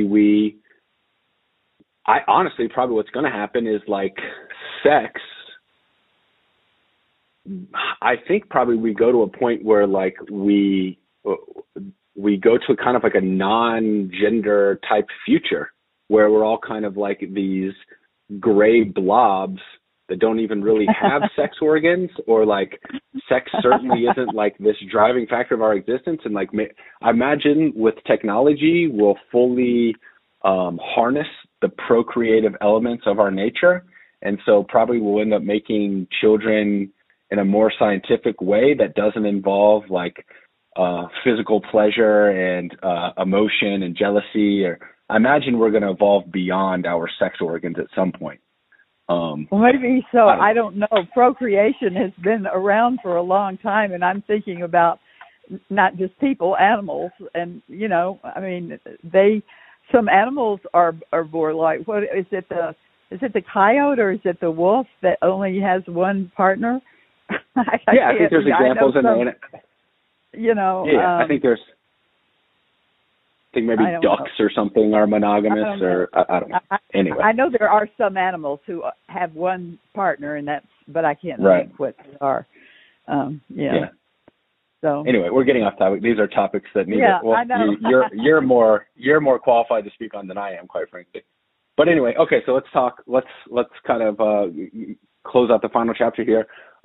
So you get divorced. You now have these 3 kids on your own. Where when you were in Atlanta, were you doing joint custody? Were they seeing their dad? Like, how did that? What did life look like at that? No, I had custody of all 3 of them. And so, would they ever see their dad? No, yeah, he would come because since he had become involved with Donna, he had bought a little Mercedes sports car. You've heard that story, right? Maybe. Well, anyway, I didn't understand why he bought a little Mercedes sports car because we couldn't all fit in it. We had 3 children, and I thought you've heard this story. Jay and Robin were sit in this awkward position in the back, and I would hold Sean. I would drive around in this, and I couldn't care less about cars. They mean nothing to me. Right. But I guess I always think that maybe Donna encouraged your dad. Or maybe he wanted to show that he could buy. I don't know. I don't understand it. It seems. I don't know. It seems kind of like a way for him to live an alternative life. Anyway, go ahead. But anyway, I had custody of all of them. But then you've heard about the fight we had with Jay, and so I was so upset with him. I called Bob to come get him. And so then he just wanted to stay with his dad because he was mad at me. And so then he didn't stay with his dad. We moved to Monroe, and then he didn't get along with Donna because by that time Bob had married Donna. And I don't think he liked her children. At least I know he made fun of the girl. I think the boy, Philip, he liked all right. And so then he came and he spent a year and a half in Monroe, but then he didn't like, the whole environment. And I could really understand that because we were living with Mother and Daddy who had sacrificed everything for us. I mean, they must have had to borrow money. They had built a big family room on their back of their house, and then a completely new bedroom for Robin, so she would have her own room, and a big walk-in closet for her. I mean, they did everything for her. I had the greatest parents anybody could ever have. Anyway, but it was uncomfortable for Sean because, not for Sean. Sean probably was happy that he had his big brother, because they were relegated to this room, which had really been a den. It was pine paneled and everything, but when Mother and Daddy built the new family room, they made that into a bedroom. And so Jay and Sean shared this little, there were twin beds in the bed. So I'm sure Jay was a teenager. I'm sure it didn't thrill him to death to be with his little 3 and 4 year old brother. And so anyway, plus Mother and Daddy, especially Daddy, was very strict about things. And anyway, he just stayed with us for a year and a half, and then that was, getting divorced was not the most traumatic thing that ever happened to me. It was Jay not coming back. That just pulled out my gut, because I had no idea he was going to do that. He went home ostensibly to spend Christmas with his dad, and then he didn't come back. And I probably told you this story. He had of course, Jay always had tons of girls fawning over him. So he had a little girlfriend named Margaret, which Robin, she may have mentioned that name to you anyway, because she was a friend of Robin's too. Anyway, I remember Margaret and I going to the airport to wait for his plane, and his plane came in, and no Jay came off of it. And wow. So I guess I must have called from the airport. I don't really remember. Anyway, I found out he wasn't coming back. And Margaret and I both sat there and cried. And I had never felt so devastated in my life, because I thought I had my child back. And then it wasn't just that I didn't have my child back. I mean, Jay had done, this was more cutting to me than Bob being involved with somebody, because I love my children more than I ever did Bob. And so this just killed me, for this to happen. And not that you should probably love your spouse more than you do your children, but I didn't. No. And, no. I disagree. I disagree completely. Oh, well, yeah, anyway. Of course you love your children more than your spouse. Your spouse, who's your spouse? Your spouse is some random person that you guys develop deep emotional connection for, and then ultimately develop a codependence. I think that's much more like addiction, not more addiction than love, but it's part love and part addiction. Your child is like, it's a piece of you. You love it more than yourself. You love it more than life itself. I mean, I feel that way with JoJo, and she's not even my child. I feel that way with my nieces and nephew, and they're not even my children. I love them more than I love myself. I love them more than any girl I've ever been involved with. The combination of all the girls I've ever been involved with. And I've never even had a real child. Well, I've not ever compared notes with people about their degree of love for their spouse versus their degree of love for their children. So I don't know how other people feel like that. But anyway, that was my the worst thing. How old was Jay when he didn't come back? He was in the middle of his sophomore year. So he fit of high school. Yeah, so he finished high school at I can't think of the name of that really good high school in Cobb County. I can't think of the name. Walton, and that's where Jay. That's where his Bob son went. Bob had finished high school at Walton when it was brand new. No, wait, that's not right. How could he have finished high school? Who finished high school? Well, anyway, Alexander. It was much better. Grandson? Walton was much better than Neville. People more sophisticated and everything. And then His dad had a better house than I had, and so I don't know. There was some materialistic element too. Yeah. I mean, I always thought concerned as well. I mean, I feel like Jay, and I don't mean to be saying this in a condemning way. It's just a fact. I think Jay is more materialistic than Robin or Sean. That's just the way he right. is. Right. So I think he enjoyed that. He had a girlfriend and he was very accepted, and I think he probably goofed off at the school, but he was going to at that time, the best school in the whole metro area. Right. And anyway, but then he called us to come over for his graduation. And of course we went. I mean, I was just so grateful to have some connection. And so your mom and Sean and I flew to his graduation, and I remember his dad was there, but he must have not been getting along with Donna. I think he had not a good relationship with her after a while. So she didn't even come to his graduation, and his dad, I remember, was sitting on the other side of the auditorium, or it was a gym, I guess. Anyway, he came over after it was over, to see us, and that's the first time I'd seen Bob, I think it was, since we were divorced. And so he hadn't seen Sean, and Sean at that time was a really cute little boy. He had very blonde hair, very straight hair, and just was a nice little kid. And I had him. I always dress my kids real cute. I will say that. And so he was dressed real cute, and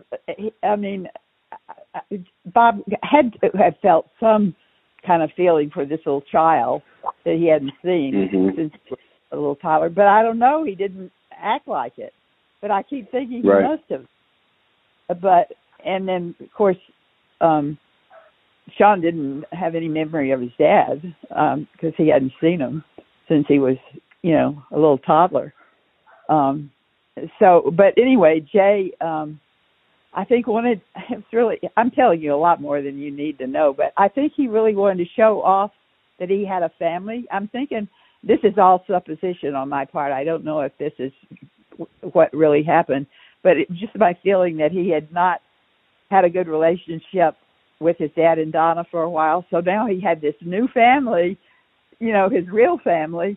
And so he took us all over to meet his girlfriend's family. And then he wanted us to go back to her family and see them the next morning. And so I really felt like Jay was showing off the fact that he had a real family.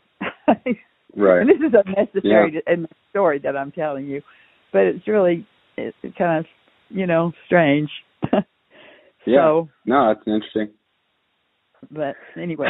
So y'all go back to Louisiana, and then at some point you decide you're going to go to college, or were you already in college at the time? You also went to college with my mom. I went to college as soon as I could enroll in college because I had to support myself. And then I don't know, somewhere along the way too, Bob. Well, I was getting child support for 3 kids, and then alimony. Child support was equal to the total child support was equal to alimony. And so when Jay went back with his dad, of course he stopped, giving me alimony for Jay, which was fair, but still it cut into my total income. But I always planned to go back to school because that job I had at Nielsen Market Research, I knew was not going to tide me over, and I had no confidence that I was going to be paid alimony for the rest of my life.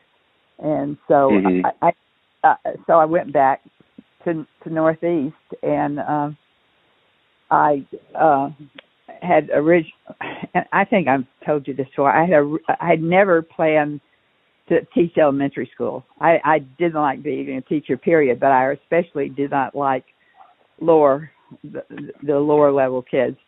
So I was majoring in art. No, wait. I can't remember. Maybe I had a double major in art and English, secondary English, not ever elementary. And so anyway, I don't know why they did this to me. I guess I did fairly well in English because one of the college teachers called me one day and asked me if I would be interested in a teaching assistantship in English. And I thought, oh, good, I'm going to I'm going to concentrate on English, not art. So I accepted. I was flattered. I was scared because I just didn't really think, I mean, art has always been my thing. And I just didn't really think that I could do that well in English. And by that time I had this really good friend, John Perry, who I met in an English class. She was working on her master's in English, and she told me this horror story about how you have to take your verbals and you're seated at the table with all these English instructors, and they ask you all these literature questions. And she told me that she got so frightened that she had to ask permission to get up and go to the restroom and get herself together before she could come back and finish her oral. And I thought, I could never do this because Jean's background was English. Her undergraduate degree was English. My undergraduate degree was art education, you know. So, right. But my minor was English. But anyway, I was flattered, and so I thought, okay, maybe because I hated the art department at Northeast. It was so lousy, but I had some good English instructors, believe it or not. At least I liked them there. I mean, I thought they were on par with what I had at SMU. So anyway, I was going to do that, but I didn't know how I was going to support myself, ultimately, because I just didn't think I could count on the alimony. So anyway, I had this phone call then after the teacher, the Northeast teacher, had called me, offering me a job at what was the name of it? Anyway, this little junior high. I can't remember the name of it, on the south side. You heard this story, right? Mm-hmm. Anyway, so you talking about back in Atlanta? No, this was in Monroe. Okay. We were still in Monroe. So I took it, and it was horrible. It was so hard. I had done my student teaching in high school because I was always in secondary. I wasn't in elementary education. I was always secondary. So I had dealt with older children, and this was, I think it was 7th and 8th grade. I think that's the way they did junior high in Monroe. It was horrible. I could not control the kids. Have I not told you this before? I don't want to go into something I've probably No, go into it. Anyway, yeah, but this isn't about me. Huh? You go ahead.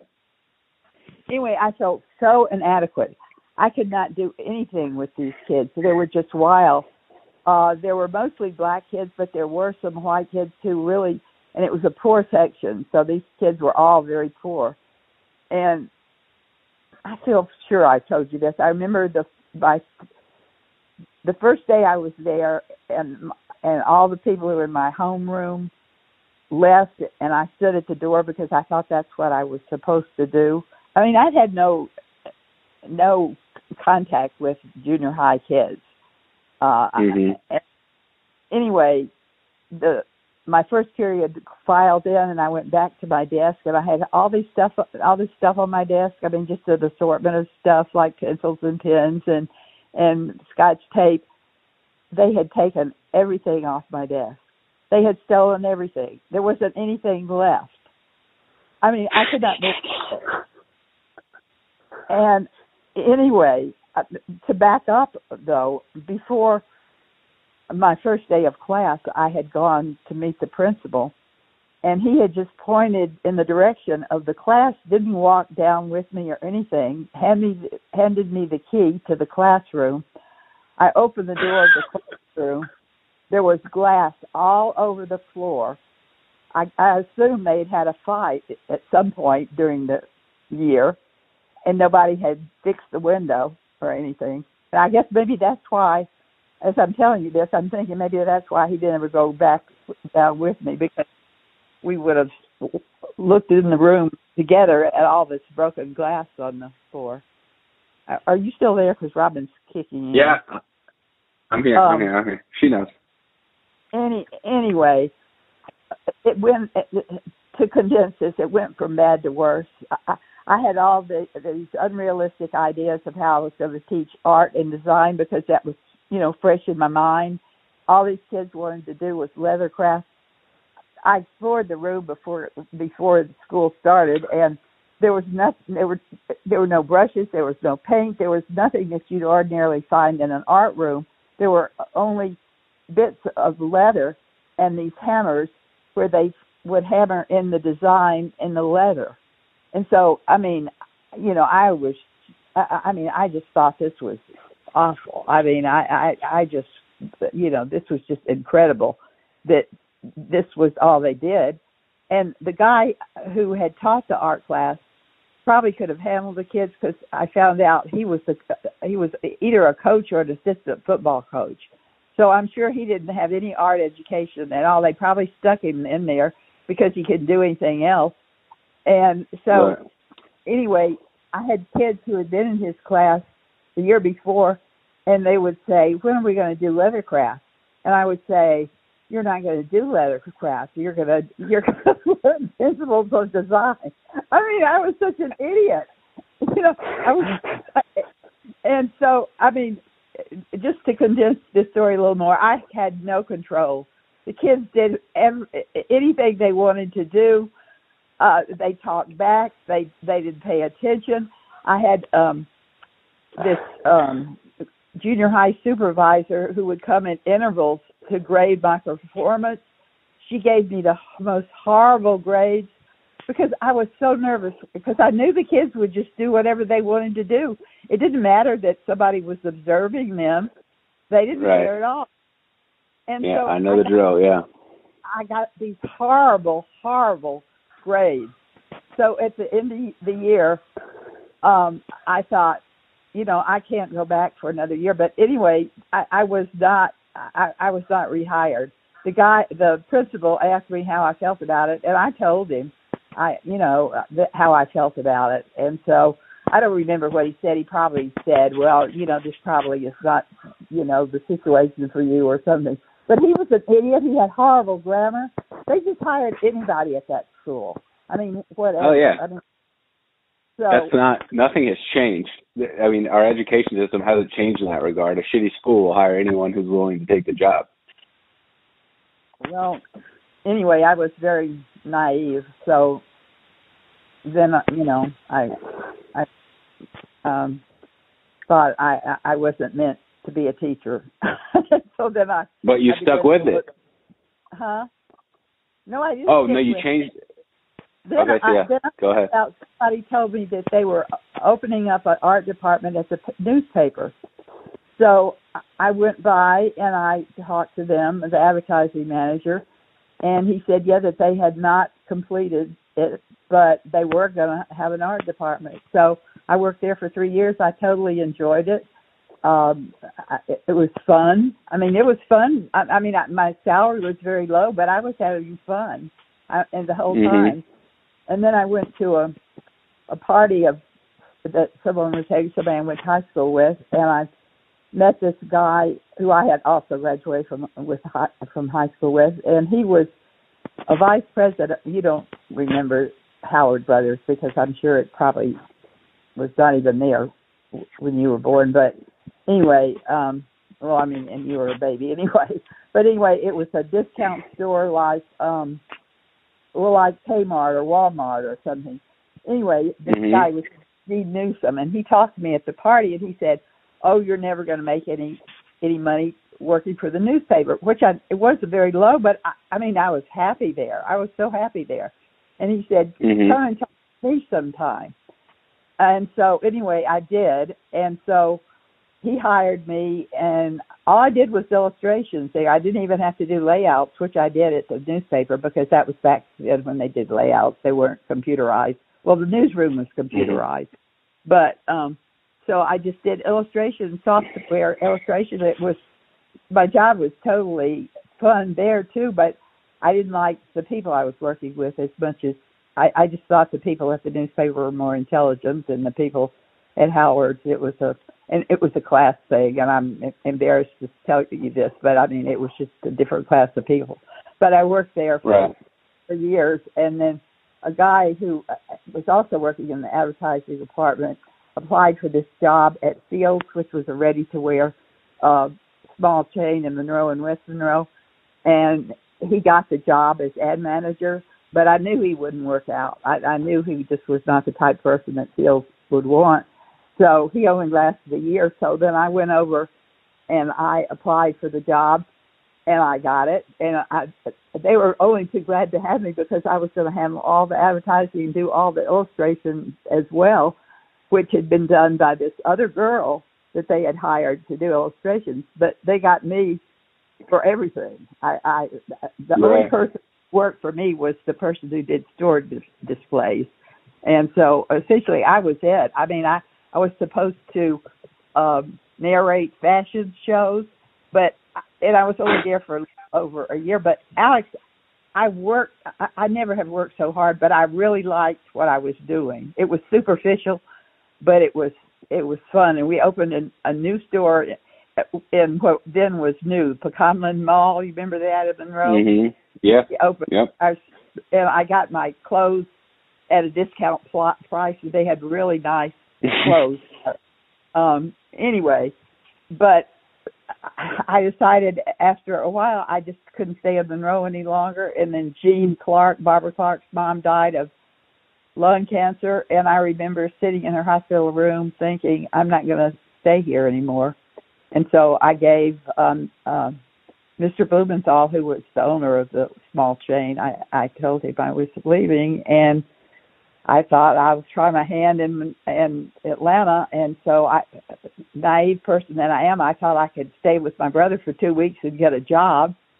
And so I couldn't, and so I went back to Monroe, and I didn't know what I was going to do. Mother, I think, was kind of disgusted with me at this time, and she said, well, I don't know what you can do either except just move back in with us or something. And so what I ended up doing, I was still getting a little alimony from Bob. I don't think I was getting child support, but I called Fields to see. I just swallowed my pride and called Fields to see if they had hired an ad manager, and they had by that time, but they didn't have anybody. The ad manager couldn't do illustrations like I did. So what ended up happening was Fields would bring the clothes over to my house. Robin bought me a easel, which I still have down in the basement, and I would do the illustrations in the front bedroom of my house on Marquette, and then the Fields would pick up the illustrations. So I ended up doing the illustrations anyway, even though I wasn't the ad manager, but of course I wasn't paid very much. Anyway, so after I did that for a year, I thought, well, I'm just going to, and Sean wanted to move. He didn't like Neville. Nobody has liked Neville in the family. And so he was a sophomore, and he was just so ready to move. So I left him with your mom, actually, and I guess the last month he was in school. I don't know, Robin probably remembers better than I do. And I came to Atlanta, and I just worked at various clerical jobs, and I'm telling you way more than you have time for. I'm going to cut it off here because I'm thinking of some more. Well, wrap it up. Huh? Well, yeah, well, okay. Well, don't go into all the detail, but give us the general overview. So you're working clerical jobs in Atlanta, and then at some point, like, Sean comes over, my mom comes over with me, so tell us that. Well, I did this makeshift portfolio. I had never applied for a job with a portfolio. And so usually if you're an art graduate. Okay, so this might be too much detail. Huh? Okay, so let me guide you to it. So you're back in Atlanta working clerical jobs, and at some point you get a full-time job at Home Depot, correct? Yeah, in the graphics department. Yeah. Okay. And then at that point you felt comfortable enough to bring Sean over financially? Oh, he came over when I was still doing clerical, working as a secretary and stuff like that. Yeah, okay. he was. And where were y'all living? We lived in this wonderful, beautiful place. It really was, that Sean found. I don't know if it's still so wonderful or beautiful. I thought it was condos, but it turned out they rented apartments called the Accolades. It was kind of across from North Springs High School. Beautiful apartment.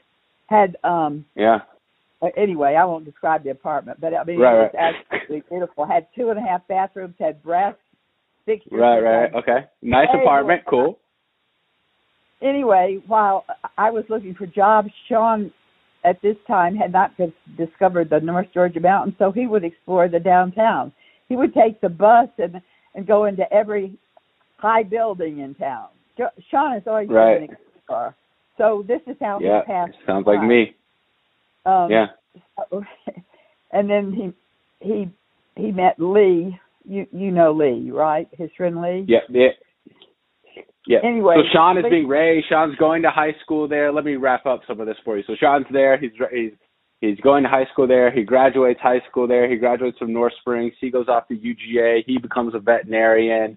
At some point during this time, my mom decides that she has, she's had me at this point. She's had Katie, my older sister.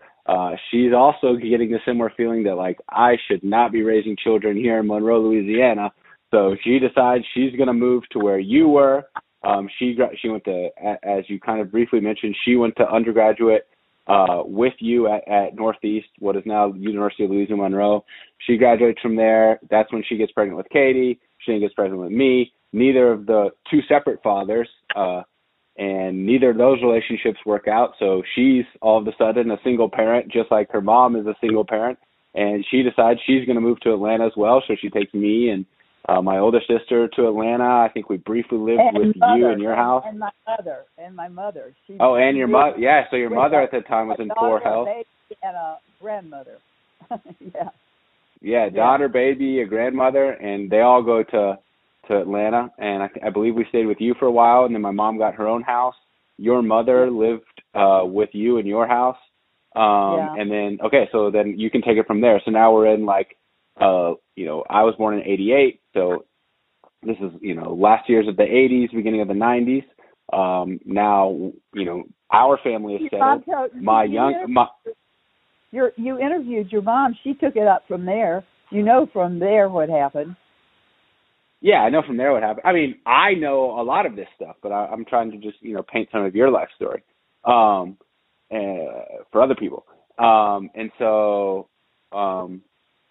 then you have your daughter and your grandkids.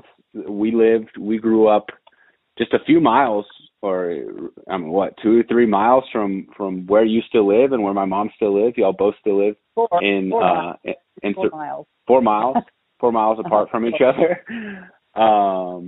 And eventually you left your job. How did you go from Home Depot to teaching elementary school again?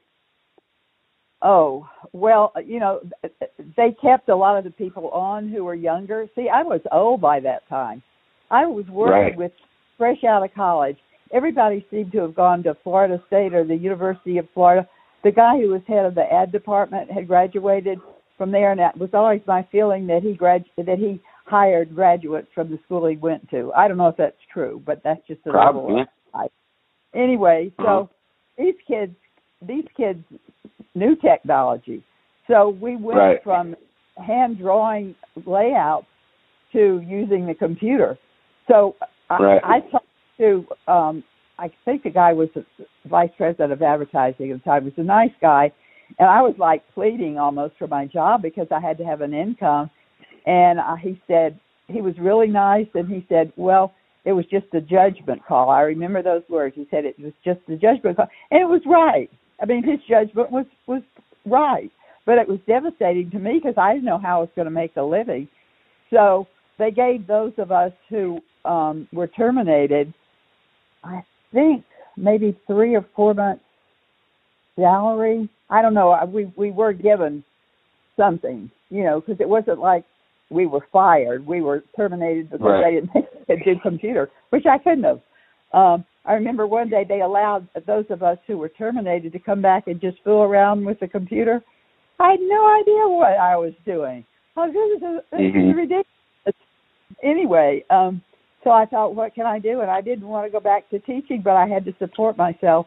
So I thought, okay, I didn't like secondary. I'll just go back to primary, elementary, and so I got a certification in elementary, and they wouldn't let me count much of my coursework at all for another degree.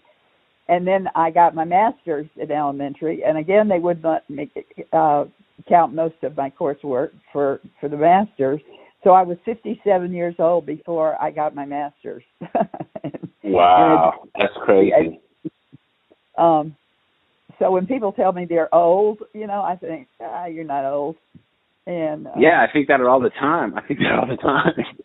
and by that time I'd also had breast cancer, so I was. And I'm not saying this to say, you should pat me on the back, because it wasn't that bad. It really wasn't. They gave me some medication finally, so I wasn't that nauseous. And really, going to graduate school was like a diversion. It kept my mind off of, the chemistry. Wow. So I wasn't. Wow, like, you were undergoing chemo while you were getting your master's?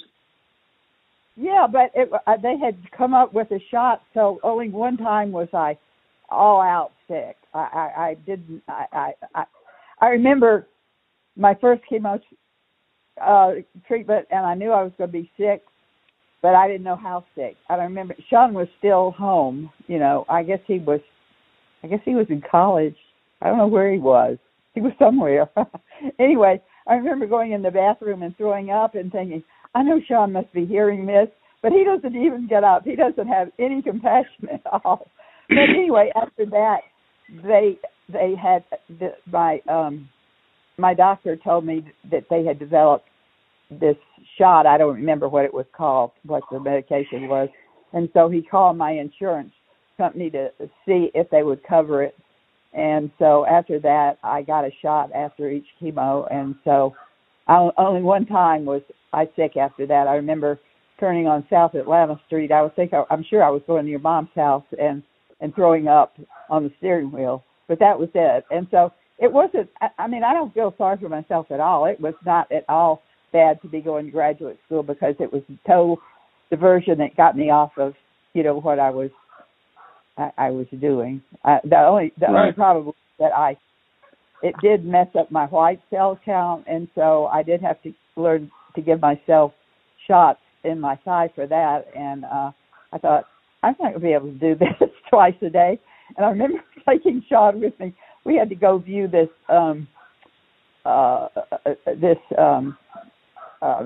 movie thing in an office building on Peachtree, Dunwoody. And I remember dragging Sean along, thinking, Sean's going to have to give me these shots. I can't do it, but I learned to do it.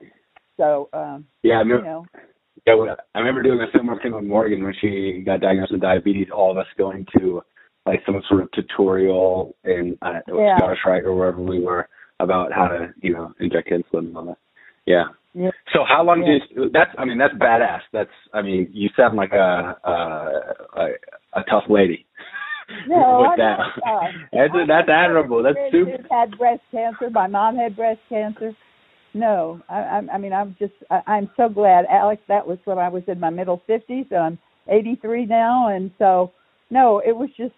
And I had friends who had it who lost all their hair, and I remember one night I had washed my hair. I used to wash it in the bathtub and stick my head under the faucet, and a lot of hair came out. And I remember coming out of the bathroom saying to Sean, "Come here, I want to show you something." And I showed him these masses of hair, and he said, I remember him saying, "You're never going to make it." And I didn't think I was either, but I did. It just got a little thinner. But, I had friends who totally lost all their hair. Just wore scarves. So, no. Right. I was lucky, very lucky. Wow. So how long did you end up? So you ended up teaching. Like my recollection of you during my childhood is that my grandma was a teacher. And then when I tell the story of like how I became a teacher, I kind of say that. I was like, I come from a family of teachers, we're educators. My mom was a school psychologist. My grandma was an elementary school teacher. My older sister was a special education teacher. So I used to tell people when I was a teacher, like, yeah, it's just the family business. So you ended up being a teacher. I was not a good teacher like you and Katie. I was just not meant to be a teacher. I didn't like it. I never liked any part of it. I had 1 year at an elementary school when for some reason, this was when I was at Avondale, because mostly the kids were, Avondale Elementary is in a beautiful older section next to Decatur. Avondale Elementary was incorporated way, way back, I think, in the 20s. The houses are beautiful, the lawns are beautiful, but all those kids were sent to private schools. So I did not have it as a neighborhood kids. 1 year, I'm thinking, I don't know this to be true, but I've always thought that the parents must have gotten together and decided they were going to send their kids to Avondale Elementary. And that year, I had amazingly smart kids. I mean, one guy, his name was Jeffrey, and he tried to keep in touch with me through middle school, and it's just my fault. I'm sure he probably would still be in touch with me. But his dad was some kind of engineer in the space program, and eventually they were transferred to Huntsville, Alabama, you know, where all that space program goes on. Anyway, the smartest kid I ever have met in my life. I guess he was close to, maybe he was a genius. But I had all these other kids. I had a girl who was really smart. Her mom taught English at Georgia State. I had twins who were really smart, male twins. Right. Well, go ahead. Anyway, go ahead. I remember this was in the second grade, and I remember that the third grade teacher telling the principal, I want that class that Carol Clark had in the second grade. You know, but then they all finally, I think they left and they went back to their private schools. They didn't stick around, and so it was. I mean, it was a real thing. And even though I remember thinking that as well. Go ahead. Anyway, I mean, you really can't blame parents who can afford to send their kids to high-caliber private schools. I mean, because they want the best education they could get for their kids, and they want them, you know, with kids of equal ability. So, you know, I mean, I can't really think it's bigoted, you know. Maybe it is in a way. I mean, no, I don't think it's bigoted. I don't think it's bigoted at all. If I were a parent, being a teacher, you move at the pace of the slowest kid in the class. I mean, a good teacher perhaps finds a way to not make that the case, and hopefully you move at the pace of, like, you can't move at the pace of the smartest kid. You shouldn't move at the pace of the slowest kid, although that's usually, I think, where things tend, right? And so if you're a good teacher, somehow you try to find a way to move at the pace of, like, the middle. So everybody, you know, the slow kids get pulled up, and, you know, you try to kind of incorporate the super smart ones as kind of like little teacher helpers, ideally, you know. And, you know, or try to, like, push them in their own independent path in some ways. And that's what teaching is so hard. It's a virtually an impossible task at the end of the day. But, yeah, I would totally understand if I was a parent of a kid. It's not a bigoted thing. It's like, hey, if my kid's performing at a higher level, you know, I want him moving at the fastest pace possible. I don't want him being held back by the kids that are performing at a lower level. And you know, it's not an intelligence thing necessarily. It's a socioeconomic thing at the end of the day, right? If you come from a poor family, more than likely your parents are poor because they were uneducated, and so you probably haven't received the proper education before kindergarten, and you're not receiving the proper support at home. And part of that is perhaps like inherent biological intellect or whatever, literal neurological capacity. But most of that, I think, is, you know, I think most people, generally speaking, are born with essentially the same tool set, you know, with degrees of variance, obviously. But, you know, I think true academic performance is primarily dictated by your parents and how much they push you prior to you ever entering kindergarten, and like what your literacy background there, and then of course how they're pushing you as you progress through school. You know, Can they help you with your homework? Do they read to you at night? Are they supporting you with project? So it's not like a dumb versus smart thing necessarily. It's a parent thing. Alex, I want to interject this, and this doesn't have to do with me. It has to do with you. But I want to say, I was so impressed with the way you handled things when you were a teacher in Phoenix. And I wish to goodness I could show, well, most of my friends are deceased now, but at the time I would, and I still, the few friends I have who could appreciate this, I would love to have that video that I saw of you and the way you handled your kids so creatively.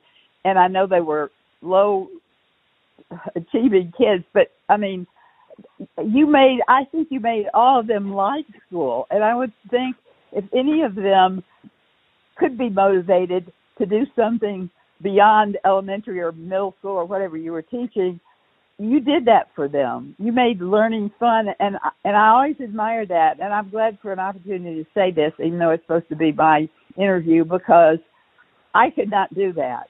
I did not have the creativity or the motivation. It's my impression that you don't love teaching anymore, but Alex, you are a good teacher. Oh, well, thank you for saying that. I thank you for saying that. I don't know that I've made learning fun. I made learning a priority, unlike in a way that they had never experienced before. Yeah, and they were really into it. Yeah. And I made discipline and accountability and work ethic and self-reliance and cause and effect a priority in a way that they had never experienced before. So it wasn't as if they were coming to my class excited for the new cool science experiment we're doing today, but they came to my class knowing that today I'm going to grow as a person. And today Mr. Youngblood is going to hold me accountable. And today Mr. Youngblood is going to force me to reach my potential. And he's not going to accept me not reaching my potential. And kids will resist that at first. But they know, really after about a week, they recognize, and perhaps not even consciously at the younger ages, that like, this is what I need. And especially the kids that I have taught, the population of students I have taught, almost all of them coming from single parent households, single mother households, grandmothers, aunts. I play a role in their lives that they've never had before. So it's much less about my delivery of academic content in some fun or novel way, and it's much more about just having a loving influence to support you in a way that most of the kids never have. So I appreciate you saying that. But you were natural, Alex. You were very much a natural, because I think of totally. I never. First year, I just didn't want any part of the kids. You took the kids at the level they were at the time, and the parents, and you molded them. Because I've taught myself, I have huge respect for what you did there. And I'm glad to have an opportunity to say that to you. Oh, thank you. It's funny you say that, because literally as throughout this conversation we've been having for the past several hours, one of those kids is calling me up literally right now and asking me to call him back to continue to have that support. So yeah. Is that the kid in Billings? Yeah, that's the kid in Billings. I'll be calling him. This kid I had in third grade, and I'll call him up. I'll call him up right after I get off the phone with you. Well, I want to send you some money, because I think Robin sent money that was supposed to be for me, and it wasn't for me. I haven't sent any money. Well, I'll let you two handle that after. You will call my mom, and I will call him after we're done here. Okay. Well, another time when I have a conversation, I want to ask you about him. Do you think there's a solution for the COVID thing? Well, let's not get into Well, let's not get into that right now. Let's finish up your story, because we are multiple hours into this conversation. Okay, so you're a teacher, you retired as a teacher, and then how to close this thing out. You're a grandmother now, you're a great-grandmother now. What do you want for your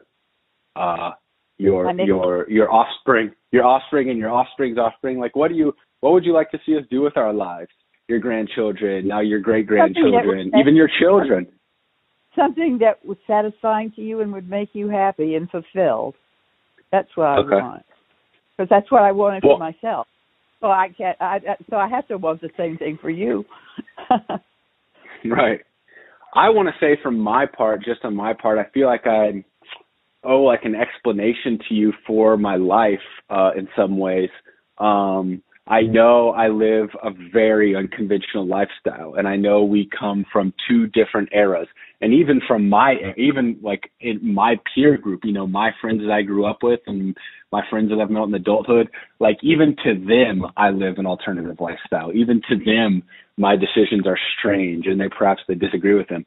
So I'm certain, I can't imagine how it is for you coming from an entirely different era of existence, looking at my lifestyle and having to talk to your friends about what I'm doing and things like that. I know it probably seems very, obviously alternative, but perhaps entirely disagreeable. But I just want to let you know, well, first off, there's been mental illness has played a significant role throughout my life. And so it's kind of derailed my decision-making a little bit. And like I was talking about when we first did this interview 5 years ago, I was going through an incredibly difficult period psychologically to where I said, you know, like I mentioned, like I just didn't want to be alive.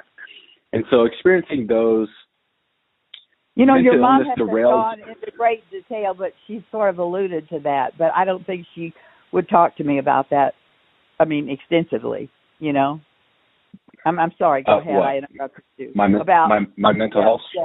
Yeah. Okay. Yeah.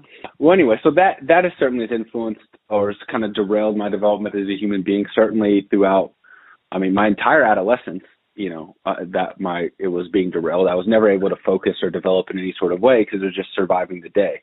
From age 10 to age 20, it was just surviving the day. And then even from age 20 through age 28, really from age 20 to 30, it's not surviving the day, but still dealing with mental illness cropping back up throughout different periods of that decade. And I think now entering my 30s is the first time I'm gaining some sort of confidence, psychological stability, perspective, a sense of peace in a way. But I just want you to know, like, my life decisions, even with mental illness affecting them, is conscious. Like, I'm making very conscious and very intentional decisions. And so, like, right now, I'm working as a nanny, my friend's nanny, living in his backyard. That's a very conscious decision. You know how I feel about marriage. I don't know if I will ever have a life partner, but I do know I want to have children.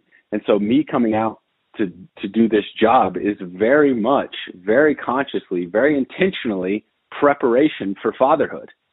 It also just so happens. Does it make you want children more being with the little girl, JoJo? It doesn't make me want. That's an interesting question. It's both yes and no. Both yes, it totally confirms my desire to have children, even more so than before I came out here, but it makes me want to delay that as long as possible. I moved out here thinking that let's go to LA, learn how to be a dad, and I've always wanted to live in Southern California, so those two were perfect, you know. So I'm working for a friend of mine. I don't actually have a boss or a job, and I love that. I'm working. I don't even think of it as a job, right? I feel like I'm gaining invaluable skills in how to be a father. So that is phenomenal. I'm making more money than I've ever made in being a teacher, you know, and it's straight cash. Wow. And so all of this is very intentional. I'm living exactly where I want to live. I'm doing exactly what I want to do, and I'm being paid more than I've ever been paid before. And so while ostensive, like from an outsider's perspective, it may look like, what is this 32-year-old grown man with a master's degree living in his friend's guest house, taking care of his daughter? I know that doesn't look great on paper, but I promise you, it is a very intentional decision for me to develop the human skills that I want to develop in a way that going down a path that I think makes me the best human I can be. And all of my decisions, all of the professional decisions I have made have been very intentional and very purposeful. Being a teacher, being a personal trainer, doing nonprofit work. I know I don't stick with any career path. I know as a grandma, you would probably rather see me working in a job and, growing my bank account and buying a home and meeting a nice girl and starting a family. But that's just not me. So I just want to let you know that I am living the life that I want to live. It may not be the life that other people want me to live. And don't get me wrong, I don't have a clear path of exactly where this is going. I don't have a clear next step. But, I mean, I think I should be given some credit in, there is no path. For what I believe in and in my perspective of existence, there is no clear path. I'm having to forge my own path in a forest that no one else has forged for me. There is a very clear path for a conventional lifestyle. You go to college, you meet a nice girl, you get married, and you continue down that in a very intentional. Alex? Alex? Okay, yeah, I'm here. Sorry, Lucas just stepped in and was talking to me. So there's I'm trying to forge my own path, and there's no clear steps. There's no clear outline, right? There's no get the degree, get the job, meet the girl, buy the house, have the kids, save for retirement. I'm not going down that path, and so I'm having to kind of figure out my own path along the way. So of course it's going to be stumbly, and it's not going to be pretty. And then on top of that, you combine that with mental illness, and so it's going to be even more stumbly and even a little more messy. But I just want to let you know personally, from my standpoint, I promise you I'm not like totally lost. I am lost in some ways. Like I am trying to figure my way through life, but I just want to assure you that I am living my life in an intentional way, that I am living my life in a purposeful way, and I'm making decisions that I think are best for me in fully developing the person that I am. Alex, I really appreciate you talking to me like this. And I mean, I think you should do what is right for you. I don't think you should follow any pattern that is a traditional thing if that's not your thing. But I appreciate. I've never had you talk to me like this before, so I appreciate everything you said. And I know. I mean, that's very difficult to take a non-traditional path. Because people do have expectations, and I really don't know that much about your problems, your mental or your emotional problems that much. Your mom doesn't talk to me about that so much, but anyway, I mean, from what you're saying to me, you've had to overcome a lot, and I just I wish you the best and find what is most satisfying to you and gratifying to you. And if you had stuck yourself into something, I mean, I don't know if you hate teaching, but apparently you don't like teaching like I thought you liked teaching, but you don't want to make yourself miserable. I mean, so I mean, you're still on it sounds like your exploration of what you do want to do. I know that's oversimplifying it. No. I don't think it is. I think I don't know if there's like a destination to be reached, right? I think the destination. What is the term? Like the journey is the destination or something. I don't know. There's some sort of saying. But yeah, for the first time in my life, honestly, for the first time since elementary school. Since I've moved to LA, I feel like I am not swimming against the current of life, that I am on the right path. I'm not sure what that path is. It's just kind of like put one step in front of the other every day. I don't really know exactly where I'm headed, but I want to be a father at some point, and I want to be the best father I can possibly be. I don't want to have any regrets about that, obviously. And I, like your son, my Uncle Sean, I want to explore. I want to constantly explore new geographic locations, new and interesting people of all types and all walks of life. And so I know there's a lot of travel ahead in the future. I don't have an exact career path, but right now, you know, I want to learn how to be a dad, so I'm ready. I'm totally ready and prepared for that when that time comes, because it will come, and it may come totally out of nowhere. And then other than that, I want to explore this entire planet as much as I am capable of exploring. And as I do that exploration, I want to talk to people and have conversations with people of all types and just get their life stories and their perspective on life and share my perspective on life and my perspective on experience. And that's what this very conversation is. And you were the first one. It's 5 years ago when I wasn't in a good place mentally. I took the first step towards going on this conversation journey, right, with you. And now here we are again 5 years later, and we're picking that up. And so this podcast, these interviews, is a part of whatever journey I am on now. I forgot this was a podcast. Is this going to be? This is going to be available to other people? Yeah, this is going to be available online, Alex. Hopefully tonight. Oh, Alex. You have not said anything. You have not said anything that's controversial. You know, and you've actually very intentionally censored yourself throughout. And I wanted to probe more, but I took your cue, and I have not probed in areas where I really wanted to probe more. I haven't censored enough. I've told you more than I intended to. So you may think it was censorship. On my part, it was total divulgement. Okay, well, I have some more questions that perhaps I'll be asking you off the air. But we'll see. Okay. But anyway, I want to thank you very much. I love you too very much. I want to thank you. Me too. It really helps me complete my entire picture of who I am as a person to talk to you. So, but thank you not only for doing this and sharing your life with us, but thank you for being my grandma. I feel like in some ways I feel like I got kind of a raw deal with not having a dad or having the dad that I did have, but in some ways I feel incredibly fortunate to have the mom that I have. Yeah. And I wouldn't have had that mom if it was. Yeah, I couldn't have a better mom, and I wouldn't have had that mom if it wasn't for you. Like, you made her, so I feel very fortunate to have you as my mom and to have. She's her own person, you know that. I can only claim giving birth to her. She has just, Okay.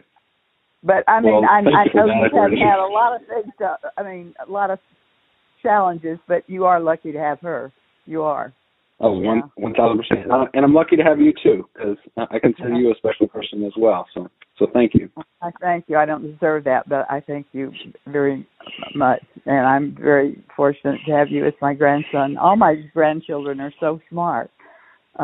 And anyway, I know you've got to get off. I was going to tell you something else, but it's not related to anything we've been talking about. So I love you very, very, very much. Thank you so much for doing this, and thank you for being my grandma. Well, thank you for being my. I look forward to seeing you sometime soon. Oh yeah. I know. Well, I hope so too. Okay. Well, all right. We got to figure it out enough. Send me pictures. All right. Thank you so. I will. I love you, Todie. Thank you. I love you. Bye.